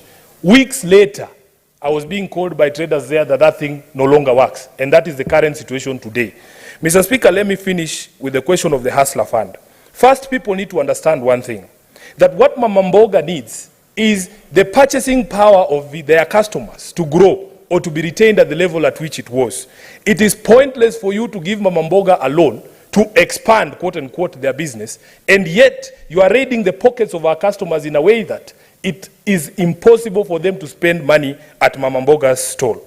Number two, Mr. Speaker, the CBK data shows that the default rate of the loans borrowed under this Hustler Fund is higher than the ones of commercial banks. Mr. Speaker, of the 10.2 billion shillings that is outstanding. What is your point of order, Senator Veronica? The Senator for Nairobi, Senator Sifuna, in order to indicate that the default rate is as he's reading. Should he not issue substantiated reports, Mr. Speaker? These are based on facts, and we are allowing too many things to pass, Mr. Speaker, without demanding for accuracy of the information that is being given to this House. Mr. Speaker, the Senator for Nairobi would need to substantiate that fact on the Hustler Fund and the loan repayment and the default rate, and also substantiate the fact that the Wi-Fi's are not working, Mr. Speaker, sir. And to substantiate on the Wi-Fi, he will need a technical report to actually show, to actually express that these Wi-Fi's are not working. Mr. Speaker, I am aware that those Wi-Fi's are working, even the one in Nairobi. And if it is not so, then let him bring a substantiation report. based on fact, technical, Mr. Speaker. Senator Sifuna, on the Wi-Fi, you may not be able to substantiate right away. Mr. Are Speaker, you able to substantiate on the default on the loan repayment? Mr. Speaker, you can give me some credit as the person who represents the traders at these markets. I am in constant communication with these people. We are not talking about Wi-Fi in Kiambu. We are talking about Wi-Fi in Nairobi, the people I represent. Very well. If you want to substantiate Senator, whether Wi-Fi is working, you go there and try it. Senator Sifuna, you go there and try it. Senator Sifuna, there is a point of order that has been raised. The second one, and Mr. I'm Speaker. proceeding to Yes. make a ruling on it. The second one. One, this is my ruling on the point of order raised by Senator Veronica. Just take a seat. One, you've been called upon to substantiate on the issue of Wi-Fi. That you cannot do right away because certainly you need a technical report. So again, you will bring that substantiation tomorrow as you substantiate on the earlier point of order. Then there is some facts you need to substantiate the issue of default on repayment of the loans from the hustler vis-a-vis the commercial loans. Are you able to substantiate right now? Proceed to substantiate. Mr. Speaker, you know, we should not engage here in what we call kizungu mingi. This is a term of art we use here in Nairobi. That when people are unable to explain to the wananchi what they have done, they want reports, technical reports. What technical report does a trader in Muthurwa need to know that when he tries to log in, the thing is not working? On the question, yes, on the question of the default rate, Mr. Speaker, these are the figures from the CBK. Mr. Speaker, can I be allowed to proceed? I am the most interrupted senator in this house. For heaven's sake. Order, honorable senators. Allow the senator, you have raised a point of order, let the senator substantiate. Thereafter, you will rise on your point of order. Thank you, Mr. Speaker. Now, the question of the default rate is a question of math and your capacity to comprehend math. 10.2 billion shillings outstanding as loans, 3 billion out of that, Mr. Speaker, which is almost 30%, is listed as non-performing loans. Now, you don't need to be a genius to know what non-performing loans mean. Then you take that figure of 30%, Mr. Speaker, compare it with the figure of default in commercial banks. You will see which one has a higher default rate. And I will provide that evidence, in fact, tomorrow, of what the current default rate for commercial loans are vis-a-vis the default rate. That's exactly what Senator that is very simple for me to do, Mr. Speaker. So, Mr. Speaker, let me conclude. What is your point of order, Senator Kinyua? Mr. Speaker, the senator of Nairobi cannot assume or pretend, Mr. Speaker, he monopolizes Muthurwa market. The President of the Republic of Kenya, William Samoei Arap Ruto, represent those people. They voted for him the way they voted for him. So he cannot pretend by saying, every time he's standing here to speak, Mr. Speaker, to say I represent those people. They call me every day. They call the President as well. They call us as well, Mr. Speaker. What is the point of order? The point of order, Mr. Speaker, is 105, Mr. Speaker. He's misleading this House. Senator Sifuna, in reference to the people of Nairobi, you have to know that the people of Nairobi voted for 6 leaders. All those 6 leaders represent the people of Nairobi, including His Excellency the President. Kindly proceed. Very well, Mr. Speaker. It is also important for you to note that of the 6 people who were elected in Nairobi, I received the highest votes of those 6 people, including more votes than the President in Nairobi. So I speak for more people than him. Mr. Speaker, let me finalize by saying, unfortunately for me, I don't get the privilege of putting, televising my telephone conversations with the traders in Muthurwa and the traders in the other markets, Mr. Speaker, like the President was pretending to do. But the truth of the matter is these people communicate with their leaders. Let me finalize, Mr. Speaker. Senator Sifuna, you need to start using parliamentary language. What's unparliamentary? You know, when you say the President was pretending. Mr. Speaker, that was obviously a staged call. Everybody can see in the video. It was a staged call, and we should call it for what it is. Senator Sifuna, I'm guiding you. If you proceed in that manner, you know exactly what will befall you. Proceed. Speaker, let me finalize by addressing the question of some of the reasons that the President gave for what tribulations Kenyans are going through. And Mr. Speaker, for the first time, the head of state acknowledges that events outside of Kenya have a bearing on the state of a nation. And he cited the Ukraine war. And Mr. Speaker, of late, we are hearing that, in fact, the war in Gaza might even affect the prices of fuel. This is a radical departure from the position that the president took during the campaigns. He, in fact, dismissed any involvement or any role of outside events, including the war in Ukraine that began before the election, in the state of the nation. That he has chosen now to turn and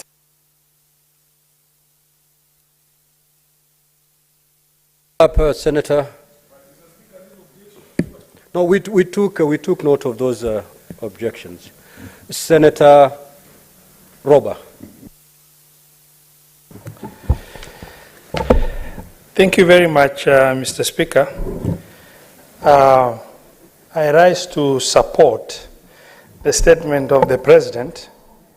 And as I rise to support, I would like to single out a few issues that I identified with as a leader. Issues to do with the effort the government is doing in turning around the economic performance of our economy. The issues raised with respect to support given to fish sector, maize sector, tea sector, coffee sector, rice sector, potato sector, cotton sector, milk sector, among others. However, Mr. Speaker,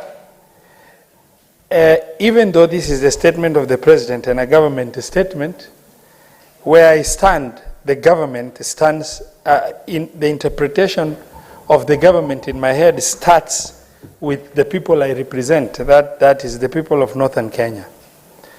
And as such, the entire region of the Asals, the people of Northern Kenya, were left out when you know very well that 3 consecutive years we've had devastating drought situation that has wiped out the livestock, which is the mainstay of the economy of the population of Northern Kenya, literally completely affecting the livelihood of that region. Now, Mr. Speaker, sir, as I support, I also need to identify a few issues that really did not identify very well with me and as a leader from the region. Mr. Speaker, while writing off of debt in billions have been discussed for various sectors, including the sugar industry and others, and which I support and applaud. But I am a bit concerned and extremely pained to get to find out that within the 14 months the government is in existence, the issue of devastating drought that wiped out the economy of that region has not been addressed, even to a minute extent. Mr. Speaker, sir, the President discussed the issue of Hustler Fund. It is a very noble undertaking that has largely impacted positively on the population of this region. However, Mr. Speaker, sir, the population I represent and other leaders represent are predominantly Muslims, and they shy away from getting access to any fund that attracts interest because of their faith. The Hustler Fund has not been appropriately adapted to address and so that an equal opportunity for the population of the entire country is availed for them to be able to take advantage of it. Mr. Speaker, sir, I applaud the efforts taken by the President in changing the entry requirements for the teachers training colleges in this country. As you are aware, Mr. Speaker, Northern Kenya has really been faced by perennial mass exodus of teachers as a result of insecurity and susceptibility to terror shocks. And as a result of the action of the President, Mr. Speaker, I want to stand here to confirm that Mandera Teachers Training College was able to instantly recruit 644 students who joined Teachers Training College, meaning for the first time in 11 years of devolution, we see light at the end of the tunnel, that the susceptibility to terror shocks by the teachers training, the teachers sector, the teaching sector in our schools is going to be addressed and put to rest in the next couple of years. Hopefully, that is not going to be affected by what's happening. Mr. Speaker, the speech was very elaborate. It has captured many sectors, and I stand to support. However, I also stand here to discuss on the issue of 60 years after independence. Counties like Mandera are still undergoing power rationing. And that has not been discussed for what this government is going to do or was planning to do in terms of addressing, whether it is by way of mini grids or connection to the national electricity grid, so that the privileges and opportunities enjoyed by the rest of the country is also availed to the region like Mandera and other areas that undergo power rationing. Mr. Speaker, from time to time it has been discussed by the former president, the current president, on the issue of industrialization.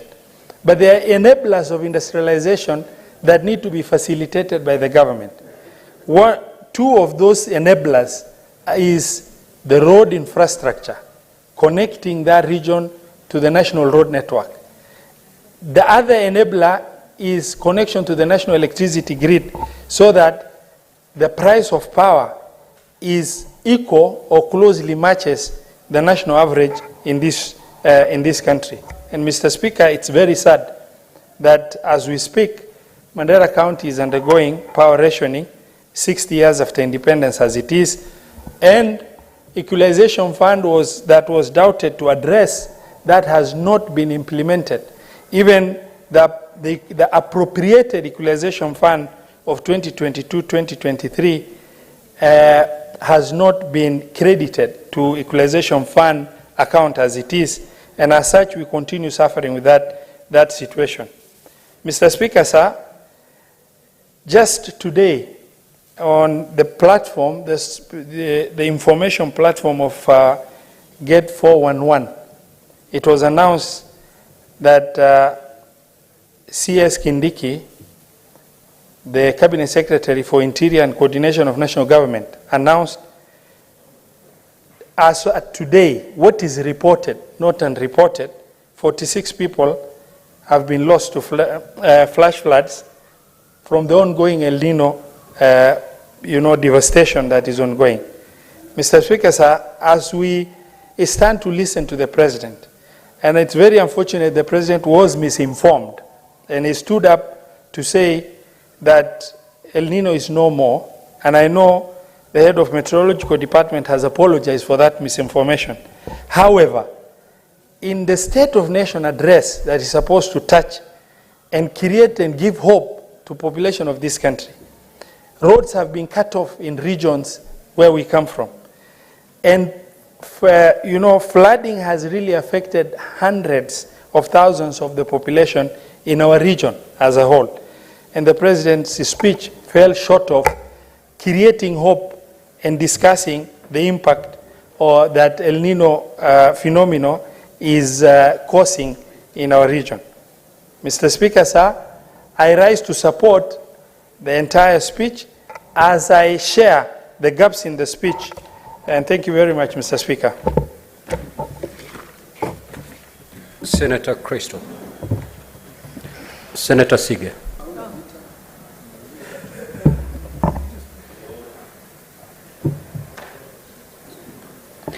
Thank you very much, Speaker. I listened to the State of the Nation address last week, and unfortunately I was left disappointed. I was left disappointed because apart from the issues raised by Senator Sifuna in his submission, there were many other issues that were also left either half spoken about or not at all. Mr. Speaker, the State of the Nation address I spoke with to a group of Kenyans across the weekend, and they described it as being similar to the moment you let visitors, or you invite visitors to come to your home to visit you. The family who is at home your spouse, your kids, maybe the house manager, the askari, those who live in that compound and live in that house understand exactly where the dirty linen is.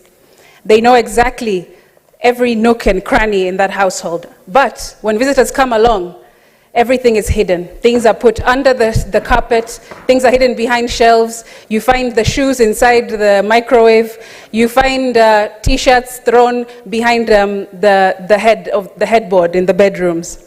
And that was what they described this address as being. The sovereign power, Mr. Speaker, knows what is happening within our borders. Kenyans know exactly what is happening. The embassies within our borders also know what's happening. But this speech seemed to be catered to those communities, the international communities outside of Kenya, who may not really understand the intricacies and the true picture of what Kenya is going through today. Mr. Speaker,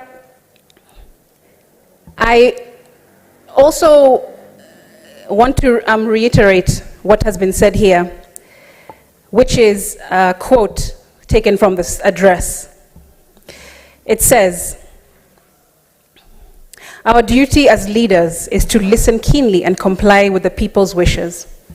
Unfortunately, that has not been done. In fact, a lot of the people's wishes have been deliberately sidestepped and shelved and ignored just to make way for other interests and agendas to move forward, Mr. Speaker. He also continued to say that it puts ordinary Kenyans' security, well-being, and interests front and center in our discourse. And unfortunately, that, I feel, is also a mistruth that was posed in this address. He spoke about making progress amidst challenges and that Kenya cannot be derailed by challenges. However, when there are so many challenges to be addressed, how can then this State of the Nation speech not put them front and center, Mr. Speaker? He gave a lot of anecdotes, a lot of stories about Kenyans that he has been speaking to throughout the year, even more recently before this address. He talked to us about Alice, talked to us about Harrison, he talked to us about Moses. But Mr. Speaker, I also know an Alice.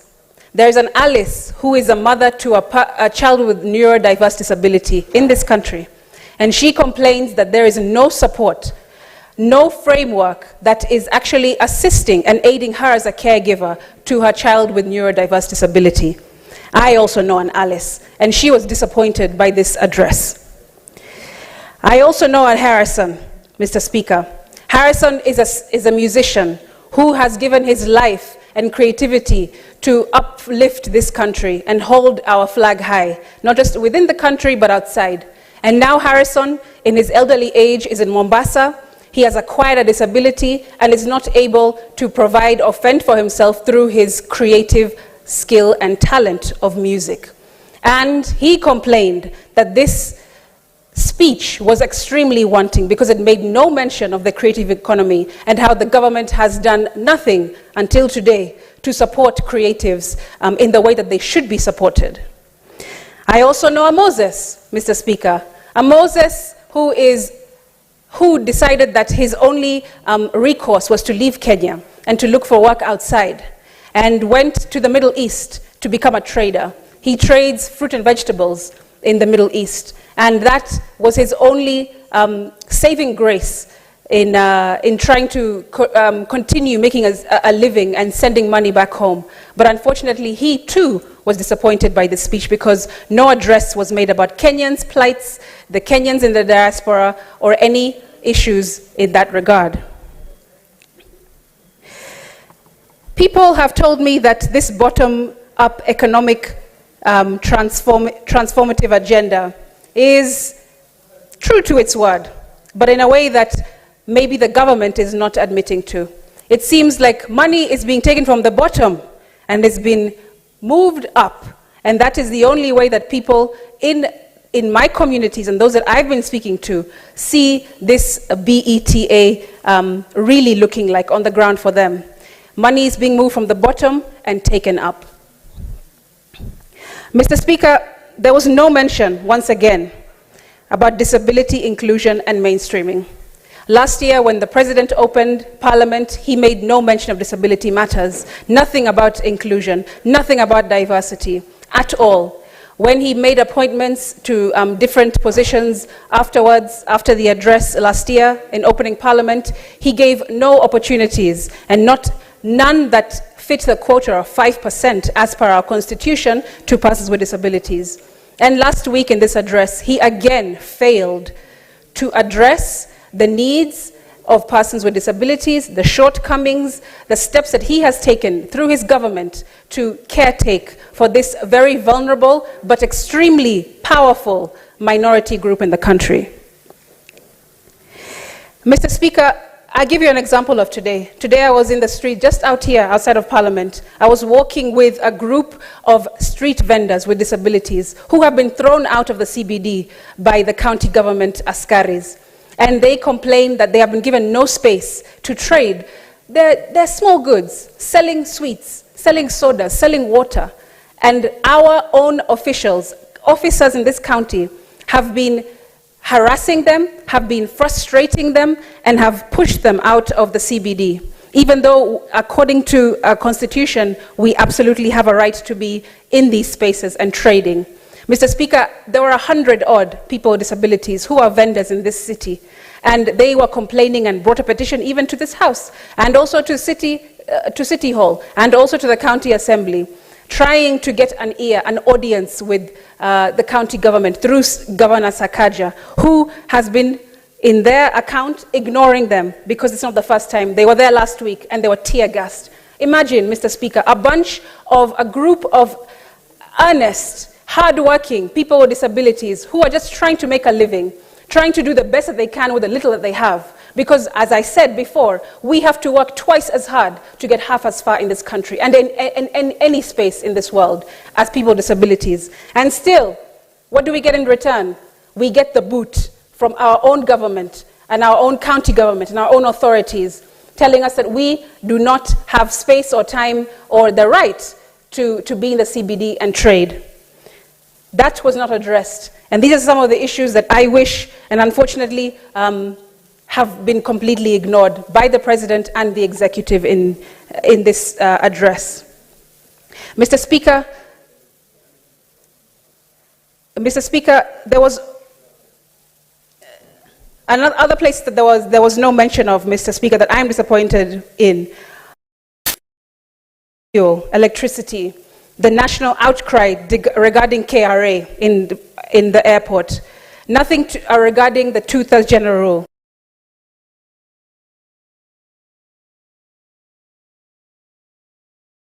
Government has addressed IT and digitization without gaps being filled regarding cybersecurity.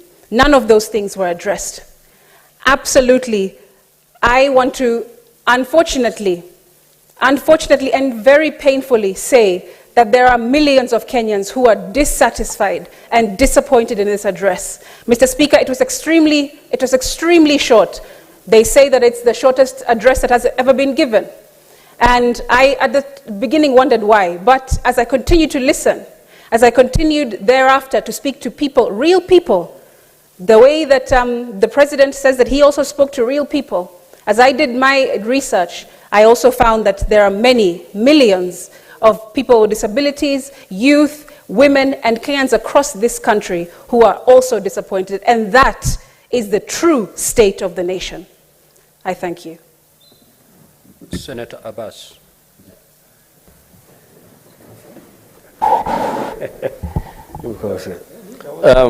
Honorable Speaker, thank you very much for giving me the position and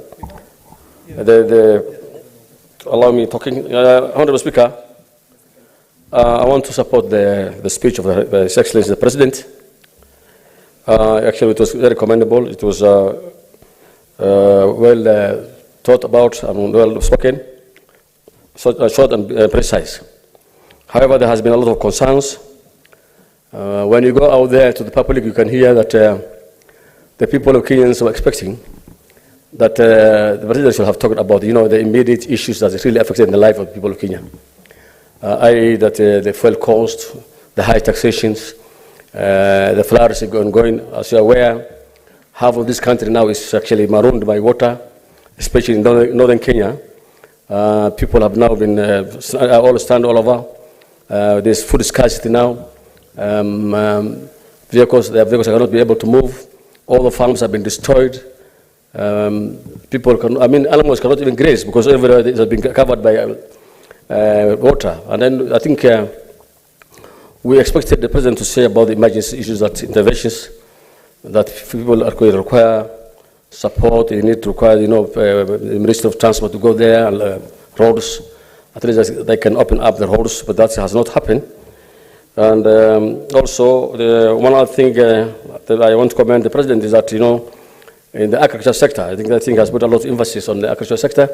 The funds for the coffee, the tea, the fertilizers.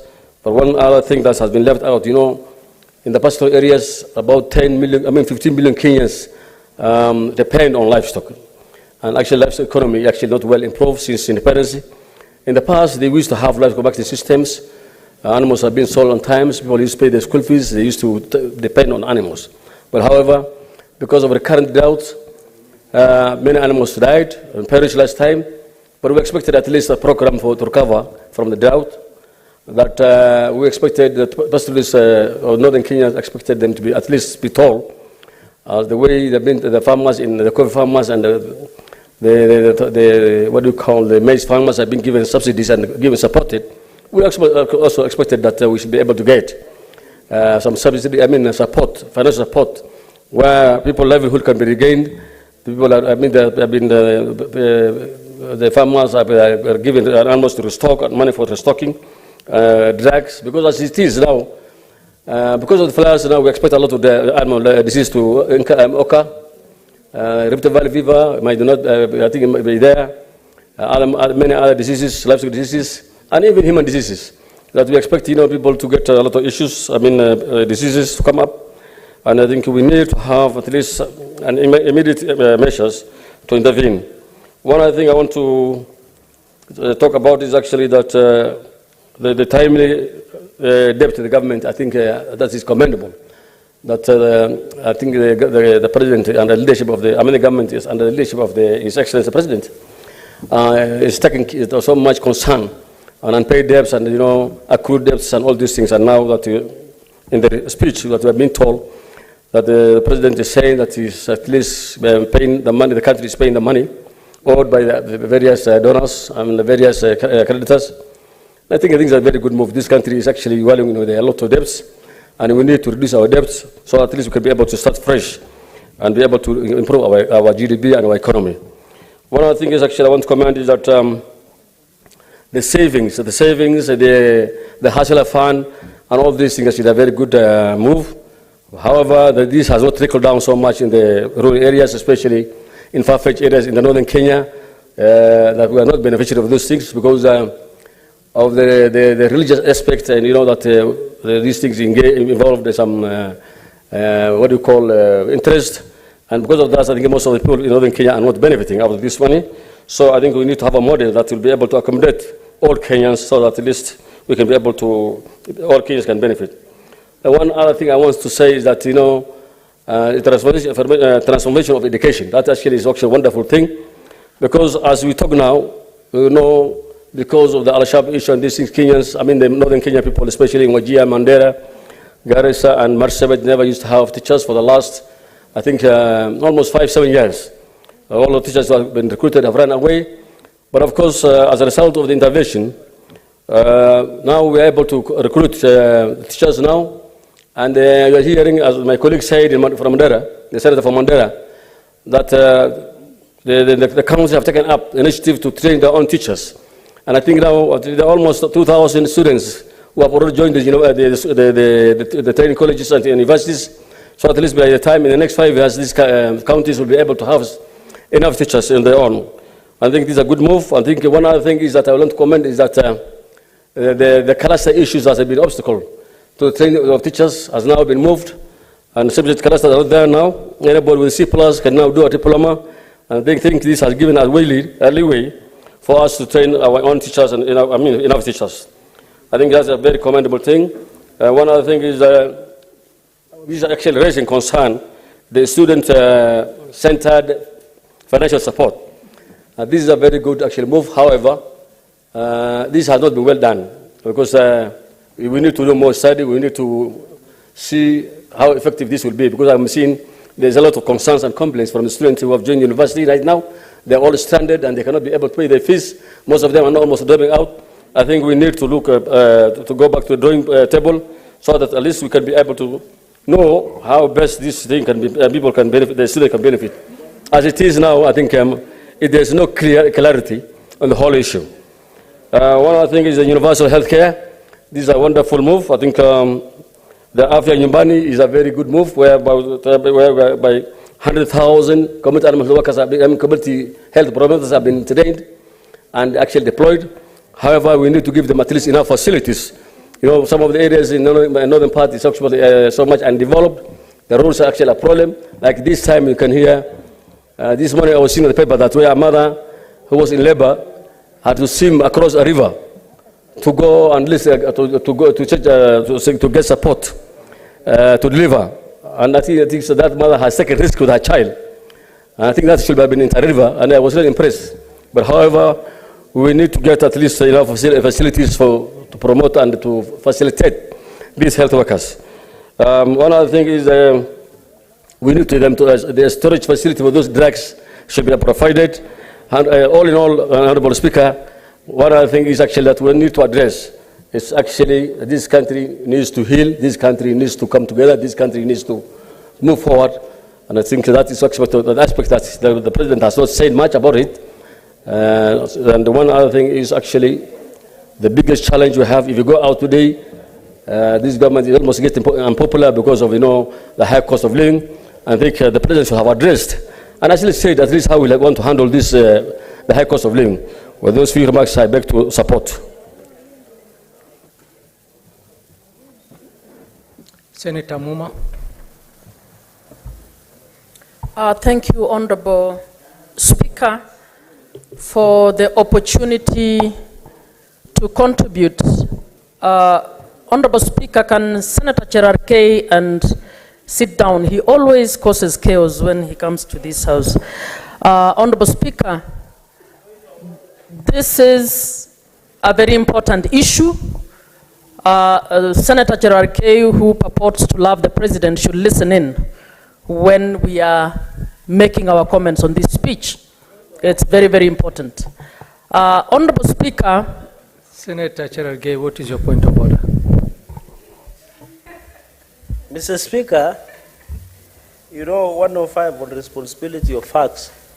Is it in order for Senator and temporary Speaker of the House to state that another senator can cause chaos in the House? Mr. Speaker, sir, can she use parliamentary? Is it in order for a temporary Speaker to call out a senior ranking member of the House by saying, Mr. Speaker, that I can cause chaos in the House? Is it in order? Could she use a better language, or she is excused from when she is on the seat and when she is speaking? Mr. Speaker, can you rule out of order? Senator Muma, can you use parliamentary word when referring to senior members of this House? Thank you, Mr. Speaker, and I hope the senior members, the ranking members, will not disrupt debate in the House. Honorable Speaker, the State of the Nation speech. Honorable Speaker, I hope my time is being saved. Senator Kinyo, what's your point of order? Mr. Speaker, I'm standing on standing order number 105.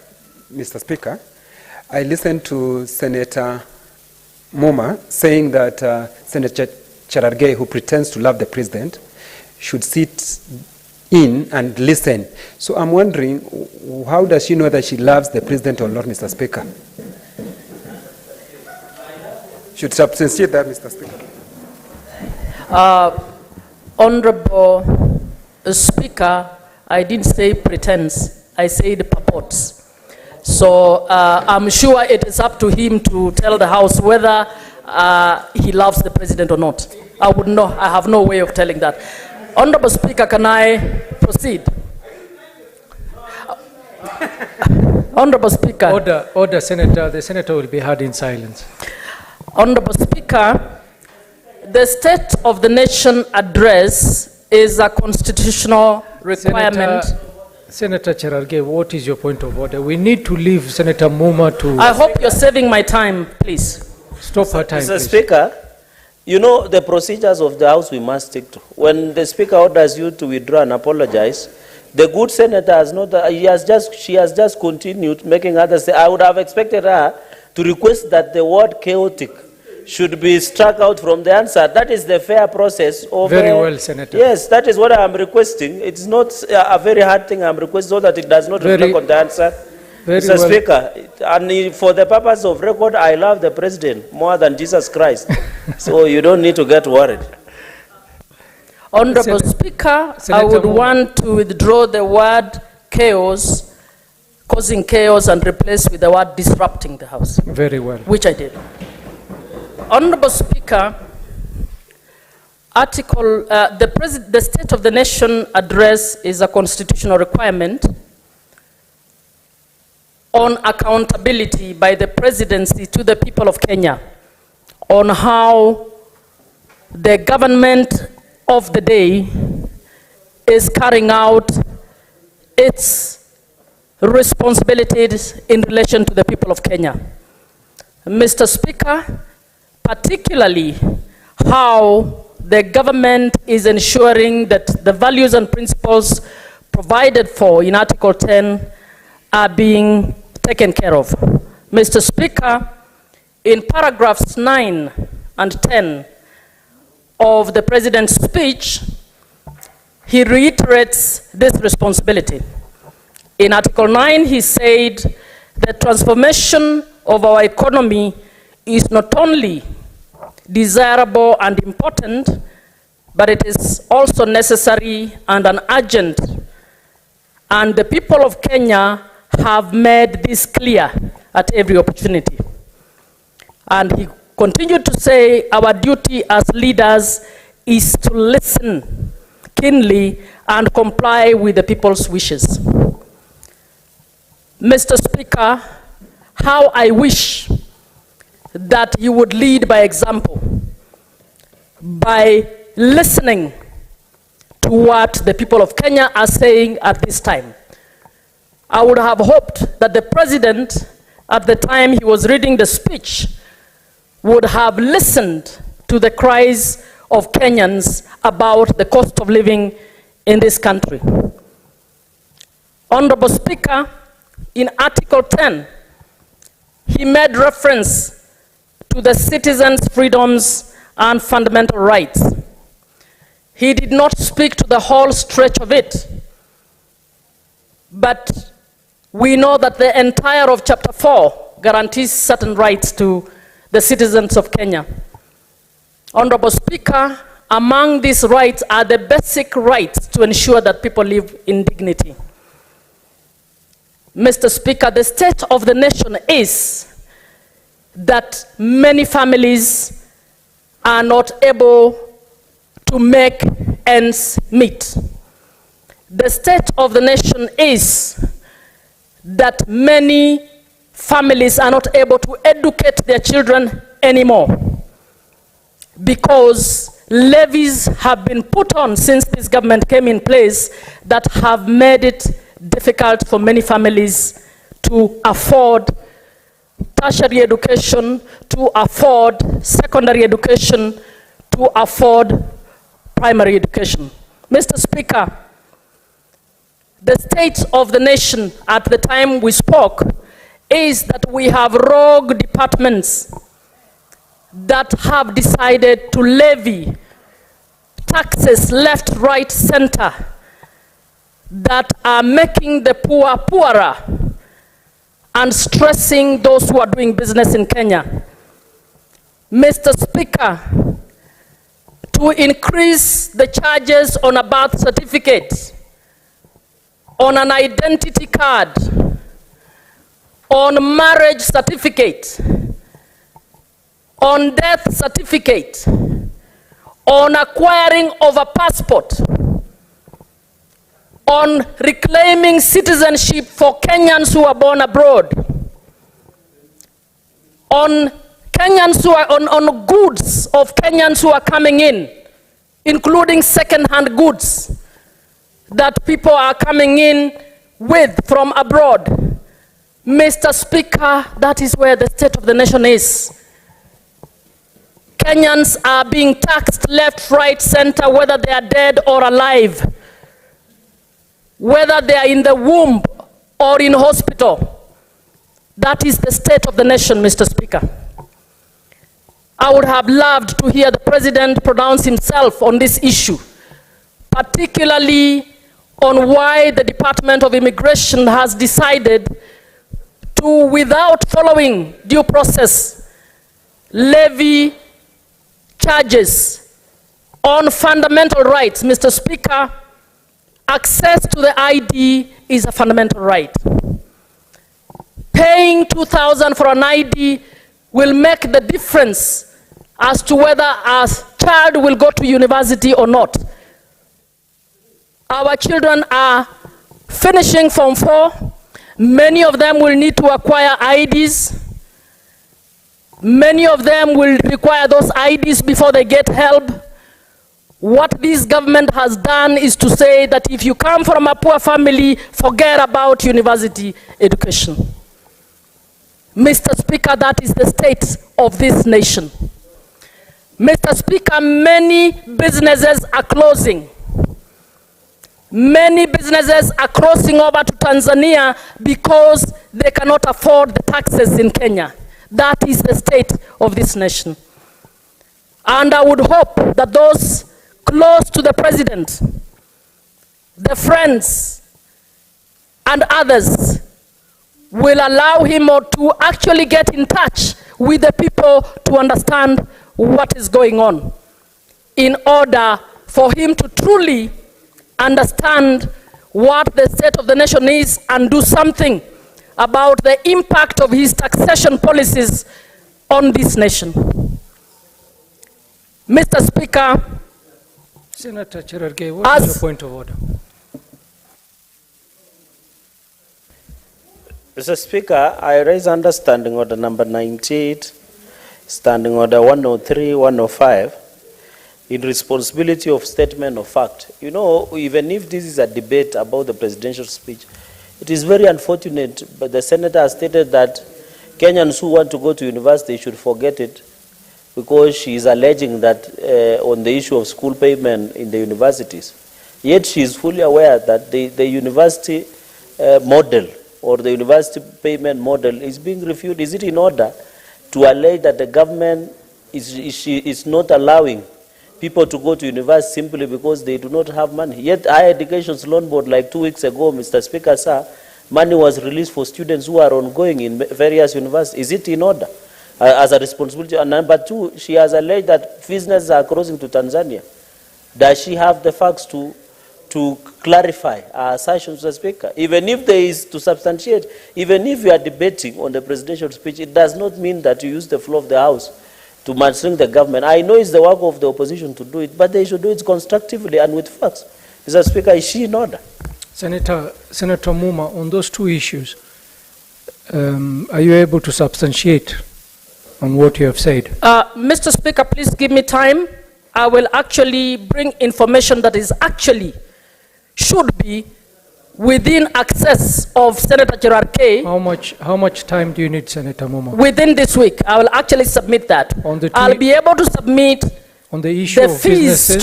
Yes, on the university, the fee structure. I'll actually, and I'm calling on all Kenyans out there very well, who have not been able to attend, to bring that list, because you want to trivialize this, so that we can give you the names of the many children who are not attending university because they don't have money.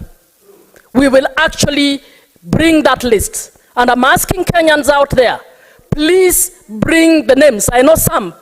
I will bring that information, if that is the way you want us to go. I thought it is common knowledge that fees have gone high in the universities, but I'll bring it if that is what you want me to do.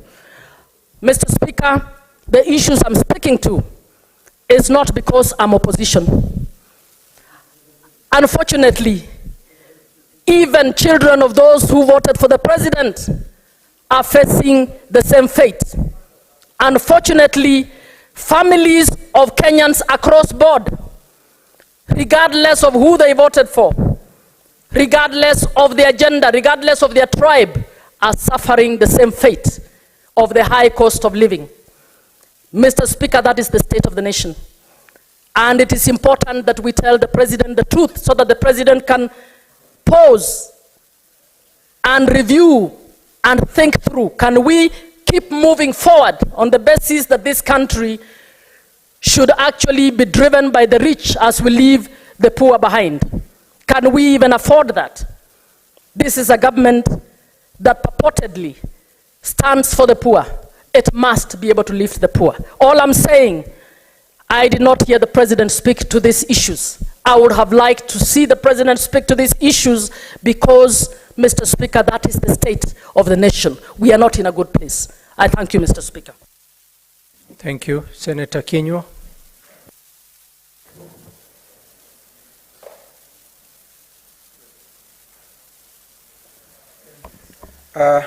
Asante Bwana Spika kwa kunipa fursa hii. Kwanza mwanzo nataka kusema ya kwamba naunga mkono mswada huu Bwana Spika ya hotuba ya Rais wa Jamhuri ya Kenya.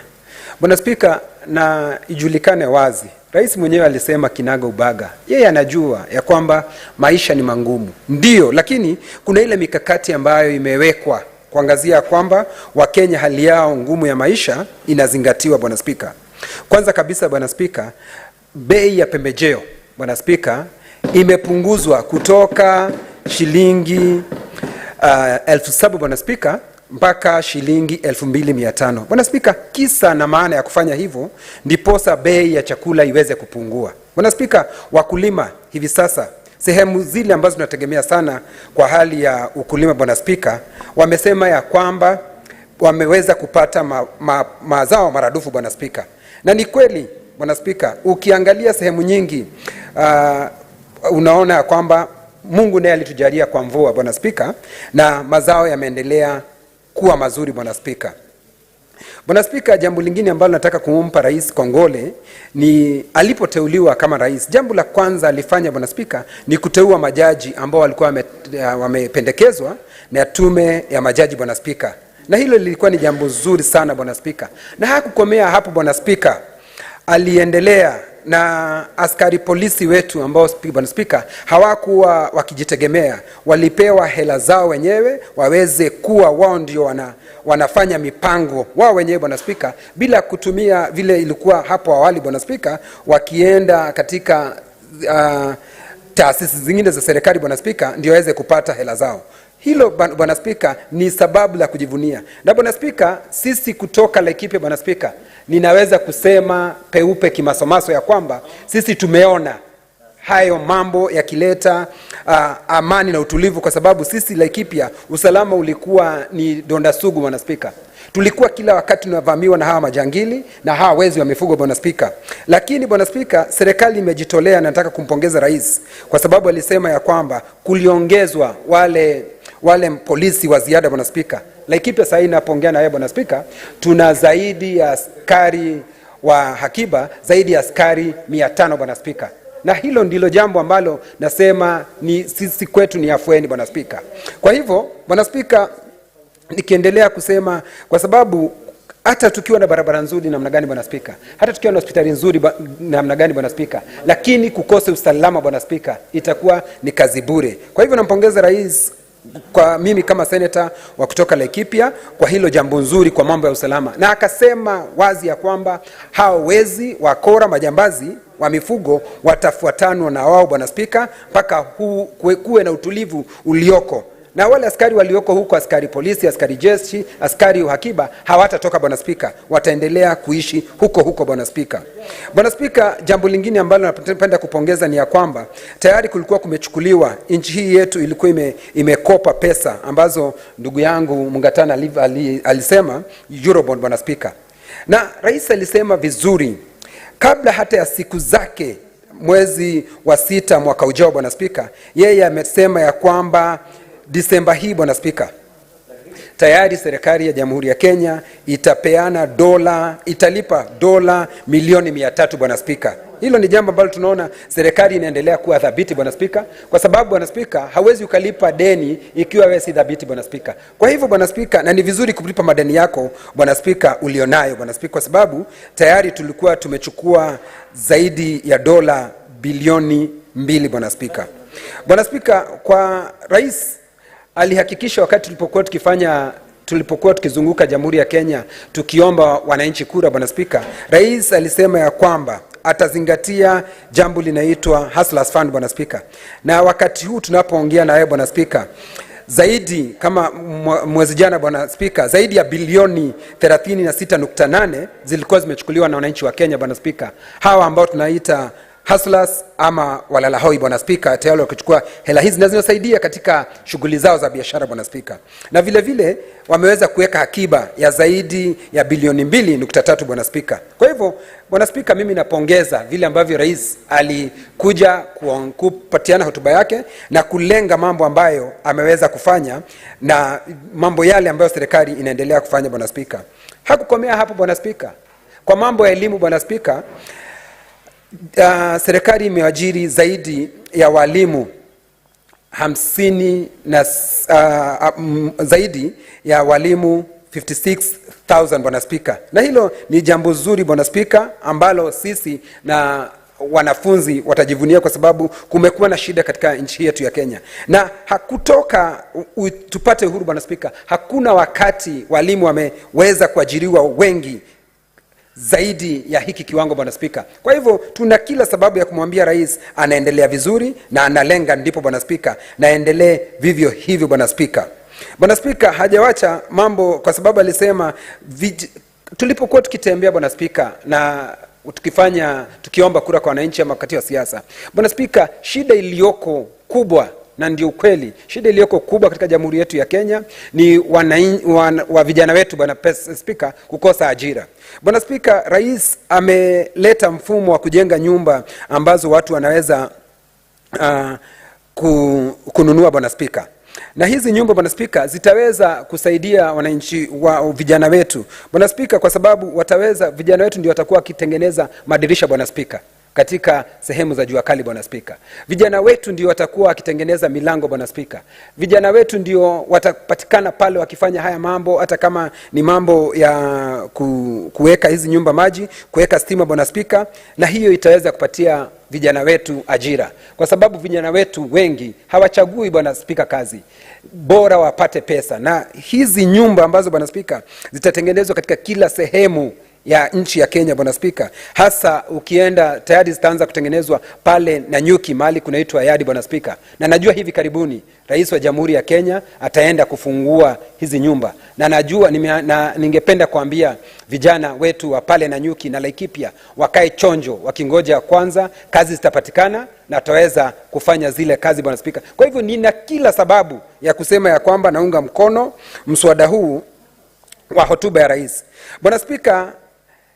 Ni dhahiri shahiri Bwana Spika, rais alionekana katika sikukuu iliyopita Bwana Spika akizindua hawa wauguzi wa nyanjani Bwana Spika, na tayari tuna wale wauguzi Bwana Spika. Mimi nilikuwa hata pale Laikipia wakati governor wa Laikipia alikuwa akizindua wale wauguzi wa nyanjani Bwana Spika. Kwa hivyo hawa wauguzi 100,000 Bwana Spika wako, na tunajua wanaendelea kufanya kazi nzuri Bwana Spika, na watakuwa tegemeo, kwa sababu Bwana Spika, nchi ambayo haina afya Bwana Spika, hata utakuwa na ukosefu wa watu ambao wanaweza kufanya kazi Bwana Spika. Kwa hivyo ni kweli Bwana Spika, hawa wauguzi 100,000 tayari wako chonjo na wako gangari na wanaendelea Bwana Spika kufanya kazi ambayo wanapaswa kufanya Bwana Spika. Jambo lingine ambalo rais alilisema na ni nzuri zaidi ni hawa vijana wetu wa National Service Bwana Spika. Alisema ya kwamba wakati huu watu watachukuliwa kiasi cha watu vijana 40,000 Bwana Spika. Na Bwana Spika, kile kilichonifurahisha ni alisema ya kwamba ati watachukuliwa katika vijiji vyetu kila mahali. Bwana Spika, hawa vijana wetu wa National Service watachukuliwa. Na Bwana Spika, hakusimama pale, alisema baada ya wao kuenda katika National Service, Bwana Spika, wakimaliza kusomeshwa pale, Bwana Spika, wao ndio watakuwa wakiingia katika sehemu zile ambazo askari watakuwa wanajiunga, wanakuwa ni askari polisi, Bwana Spika, baada ya kumaliza pale, alafu wanaenda katika masomo ya askari polisi, Bwana Spika, askari jeshi, Bwana Spika. Kwa hivyo vijana wetu katika sehemu zetu zote watakuwa wameguswa, na hili ni jambo muhimu sana, Bwana Spika. Hata kama mtu hawa asilimia 20, Bwana Spika, hata kama hawatajiunga na polisi, Bwana Spika, ama jeshi, Bwana Spika, hawa watakuwa wanaweza wamepata maarifa, Bwana Spika, wanaweza kuwa wao ndio wanaweza kutengeneza barabara, Bwana Spika, wanaweza kuweka nyumba maji, Bwana Spika, na vile vile kuweka stima, Bwana Spika, kwa sababu wataweza kusoma haya mambo, Bwana Spika. Bwana Spika, kuna jambo lingine tena alilitaja, alisema ya kwamba, Bwana Spika, katika nchi yetu ya Kenya kuna shida, Bwana Spika, kwa sababu tunapata mazao lakini masoko yetu, Bwana Spika, si mazuri sana. Alisema vizuri ya kwamba tutakuwa na masoko katika sehemu nyingi za nchi yetu ya Kenya, Bwana Spika, na zile soko, Bwana Spika, zitakuwa na stima na maji, Bwana Spika. Kwa hivyo, Bwana Spika, hata ijapokuwa nimesikia ndugu zangu wa upinzani wakisema ati hotuba yenyewe haikuwa nzuri, Bwana Spika, Mswahili anasema mungala muue na haki umpe. Kazi nzuri imefanywa, Bwana Spika, na ukitembea utaona haya maneno yote yakifanyika, Bwana Spika, na si komei hapo, Bwana Spika, kwa sababu nakumbuka alisema hii pembejeo, kwa sababu wakati mwingi unapata iko katika miji yetu, Bwana Spika, alisema ya kwamba ipelekwe katika sehemu za mashinani, Bwana Spika. Ukienda Nyahururu, Bwana Spika, alisema isipelekwe Nyahururu peke yake, isipelekwe Nanyuki peke yake, Bwana Spika, ipelekwe Rumuruti, Bwana Spika, ipelekwe Salama, Bwana Spika, ipelekwe Matanya, Bwana Spika, ipelekwe Thome, Bwana Spika, ipelekwe sehemu ambapo watu wanaweza, Bwana Spika, kupata pembejeo bila kuwa na nauli yote wanalipa, Bwana Spika. Na hiyo ndio kuinua hali ya maisha ya watu, Bwana Spika. Na Bwana Spika, wengi ambao wanaongea unga, ukitembea uangalie bei ya unga, Bwana Spika, ni vizuri. Alisema ya kwamba inategemea ni unga upi, Bwana Spika, ni unga upi ambao wewe unausema, Bwana Spika, kwa sababu wengi ambao wanaongea hapa, Bwana Spika, mahali wananunua unga, Bwana Spika, ni hawa ni mambo jenye, Bwana Spika, hawa si wala lahoi, Bwana Spika. Kwa hivyo ni vizuri waangalie mahali ambapo rais alisema, na mimi nataka kukomesha hapo na kusema ya kwamba, Bwana Spika, naunga mkono na sema ya kwamba vile ambavyo rais alisema tuendelea kumuunga mkono, Bwana Spika, na wananchi wa Kenya waweze kupata afueni, Bwana Spika. Nashukuru, Bwana Spika. Asante Senator. Senator Tabitha Mutinda.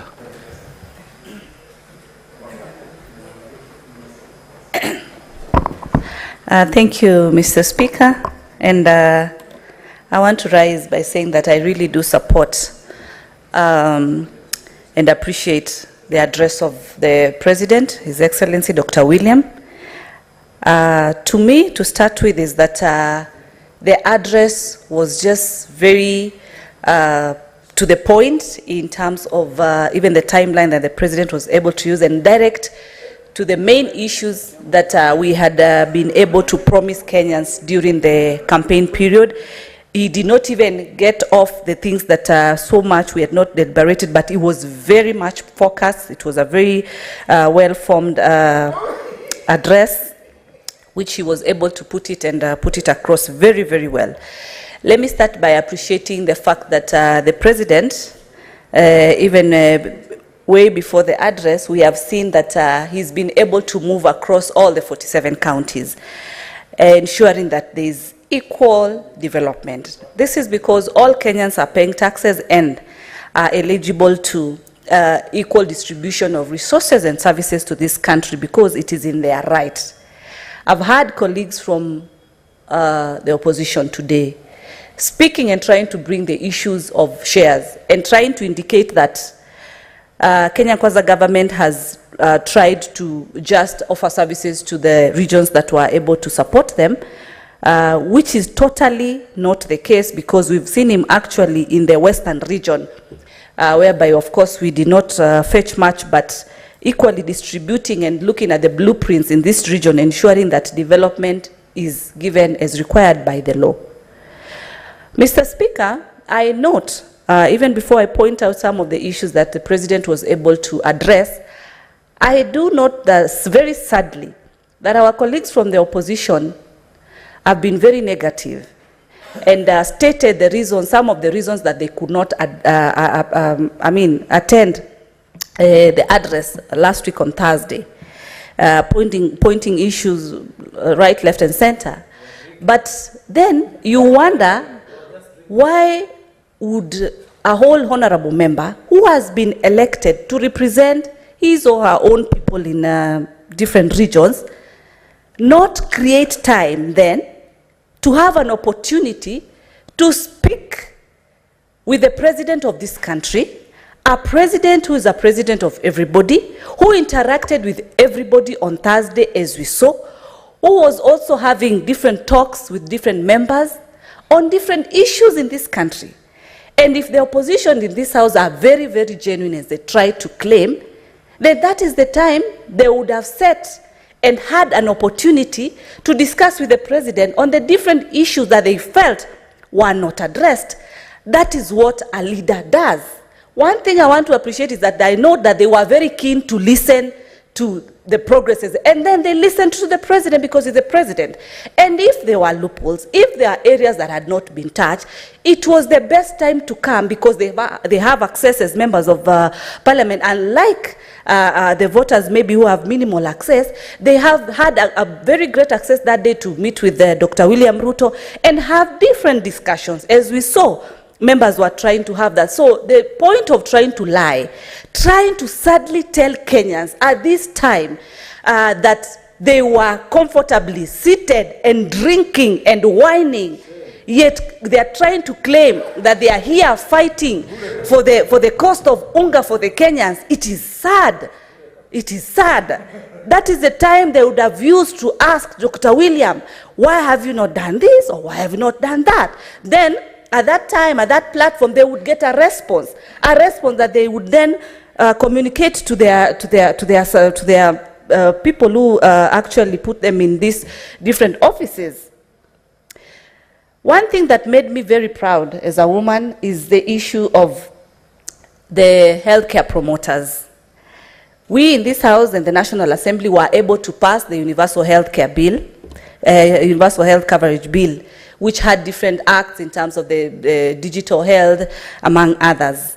And I'm happy because the president, during the, was it Mashujaa Day, was able to commission over 100,000 healthcare promoters with also equipment. And this happened across all the 47 counties. Why I say I'm happy and proud is because most of this job has been undertaken by young women.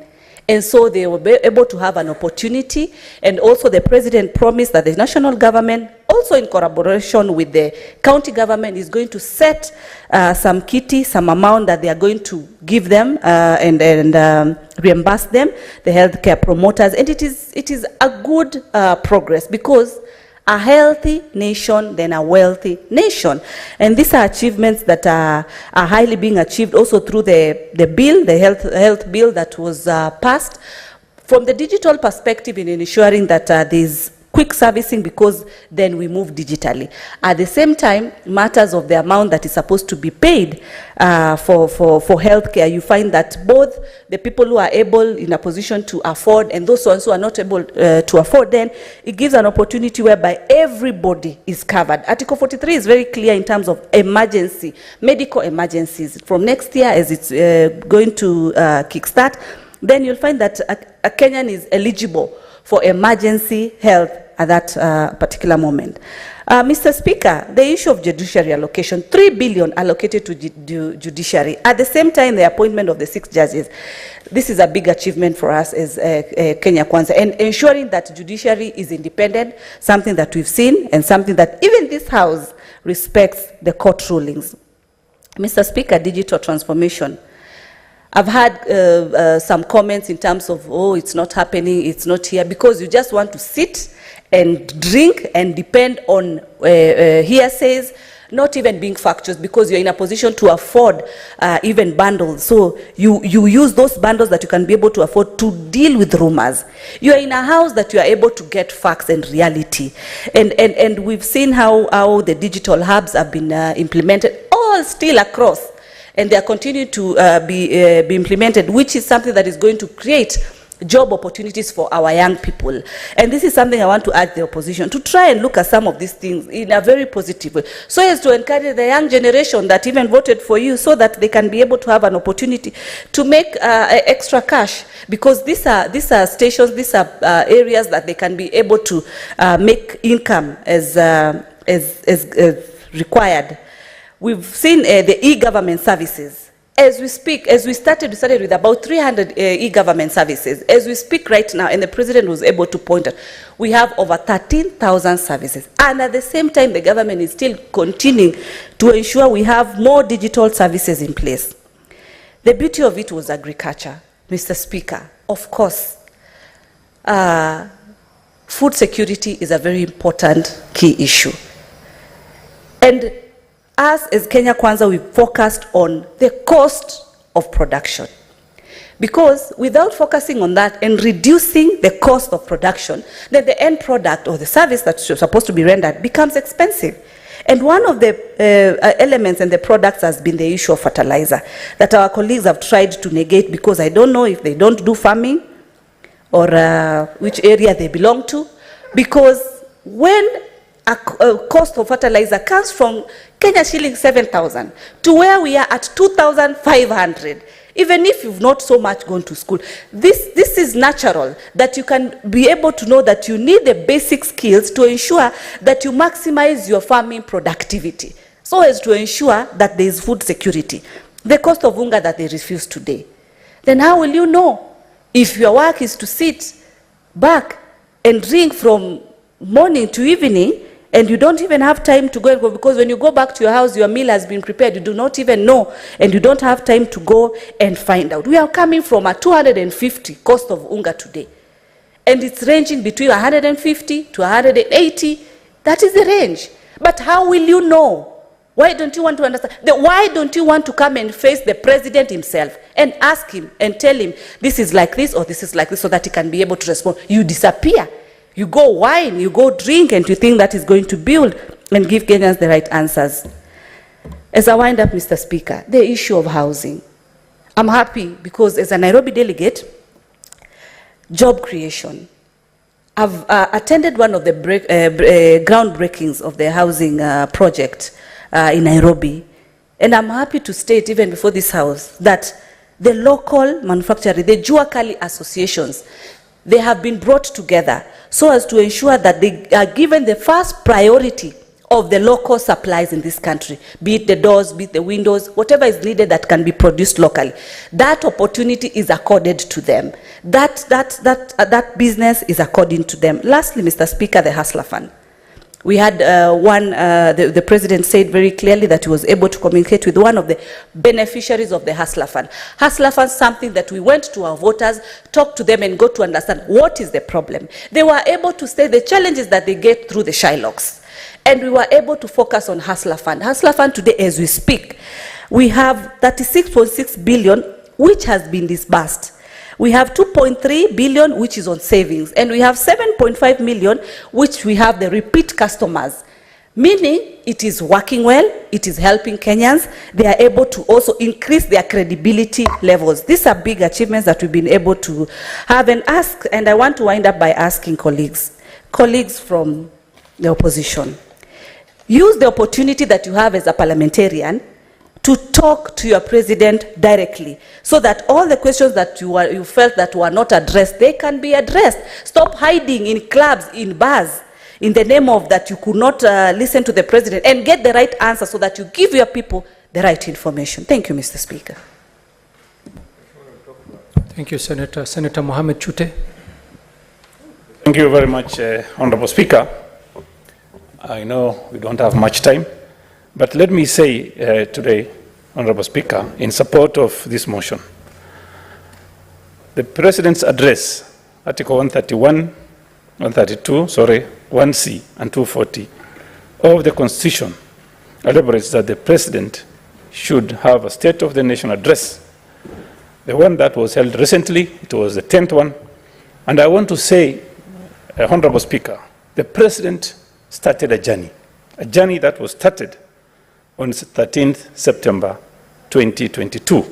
And subsequently, that journey gave us a retreat on 16th and 17th of September 2022. In that retreat, I want to say the President passionately and convincingly talked about some very important issues. And I want to say those issues are deep down in my heart, and I really appreciate that retreat.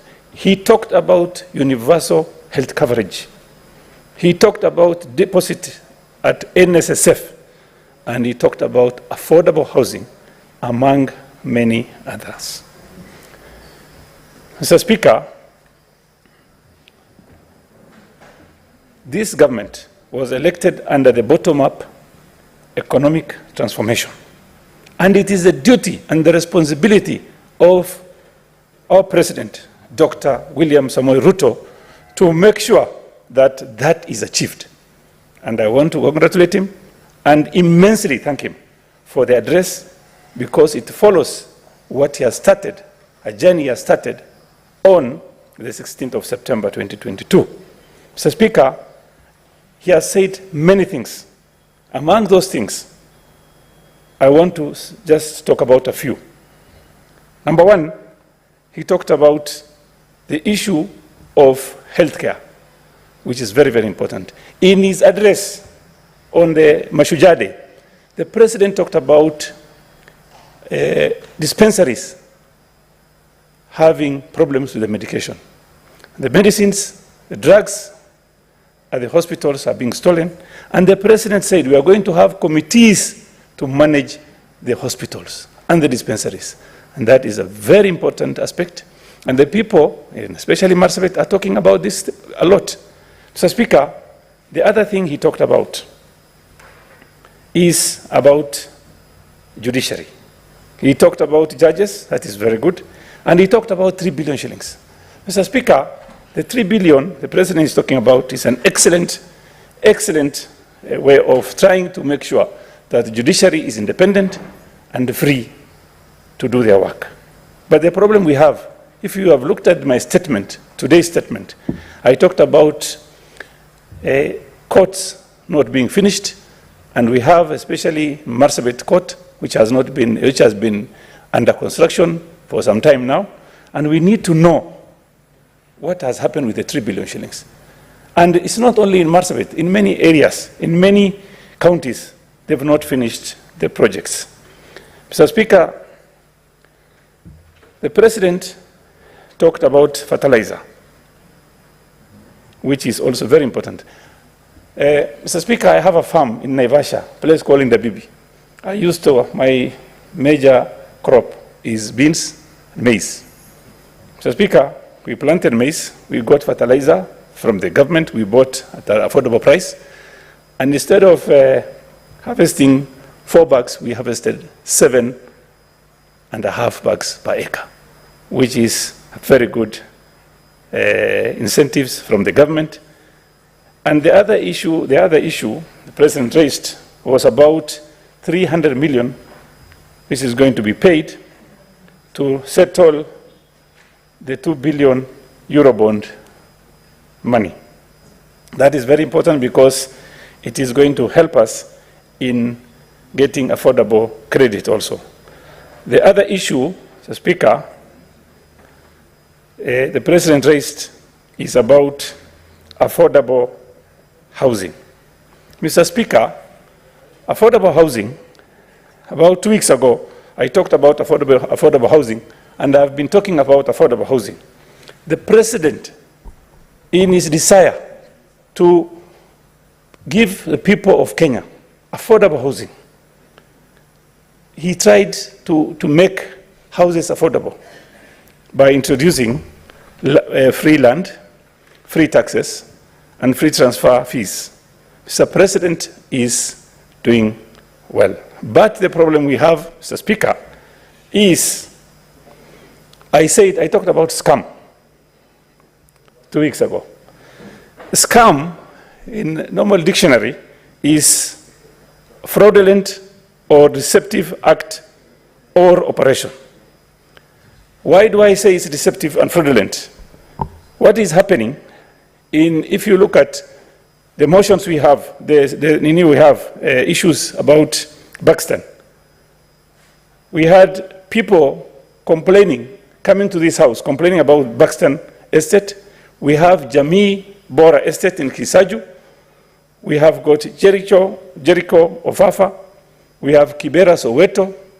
And we have also Jogorod construction going on.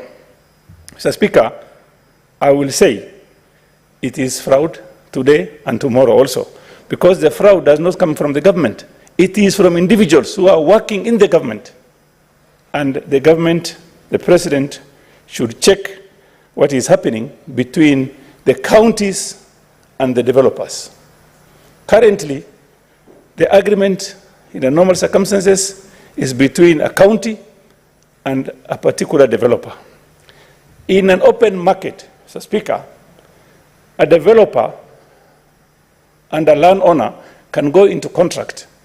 And the contract is very clear in many occasions that the developer who is going to develop the houses will have 70% of the houses that's going to be built, the units, and the owner of the land will get 30%. In these contracts, which are like it's being called affordable housing, it is 10% for the landowner, which is the public, and 90% for the developer. That's why I was saying it's a scam. Finally, Mr. Speaker, let me also talk about our region, which is Asan. The president talked about many things. He talked about bailing out farmers, coffee farmers, sugarcane farmers, where my friend, Senator Kalwale comes from. He talks about coffee, bailing out coffee farmers, sugar farmers, tea farmers. And what I didn't hear from the president, and very important one, is he didn't talk about Asal region. In Kenya, Asal region counties are 80% of Kenya's landmass. And 36% of the population lives in Asal region. And 70% of national livestock herd comes from Asal region. And 90% of wild animals. Mr. Speaker, we've lost over 70% of our livestock in Asal region, mainly Marsabit, Mandera, Wajir, Garissa, and Turkana, Samburu. Mr. Speaker, the president has not talked about how he's going to resettle the IDPs we have and those people who've lost their animals. At least there should have been some kind of compensation for our people. We are also Kenyans. We have all the rights like the people of Kakamega. Mr. Speaker, I would have wanted the president to address this issue. Finally, Mr. Speaker, there is something the president should address. I believe, Mr. Speaker, that corruption is a major problem, a cancer for this country. Mr. Speaker, according to statistics of 2022, corruption index, Kenya is at 22 points out of 100, Mr. Speaker. Least corrupt country, Kenya is 123 out of 180 countries. Our major problem is embezzlement, bribery, procurement of fraud. Mr. Speaker, if you look at the situation now, people are saying traffic police officers or police officers are the most corrupt. If we manage our economy, Mr. Speaker, if we reduce theft which is at 30%, stealing of money through procurement, bribery, and embezzlement, we can afford to pay our police officers well so that they cannot get the small chais they are taking on our roads. People are saying police are most corrupt. I think it is wrong. The most corrupt people are the CSS and the PSS and the people who are heading government institutions. If they are not going to steal the 30%, that will make Kenya, at least police officers, to get more salaries, and the corruption they are talking about, or bribery, will reduce. Finally, Mr. Speaker, I beg to support this motion. But I should ask also the President not to forget the Asa region of Kenya, which covers 80% of the landmass of this country. Thank you very much, and may God bless you all. Thank you, Senator Chute. I presume that you have concluded your motion. That is quite okay.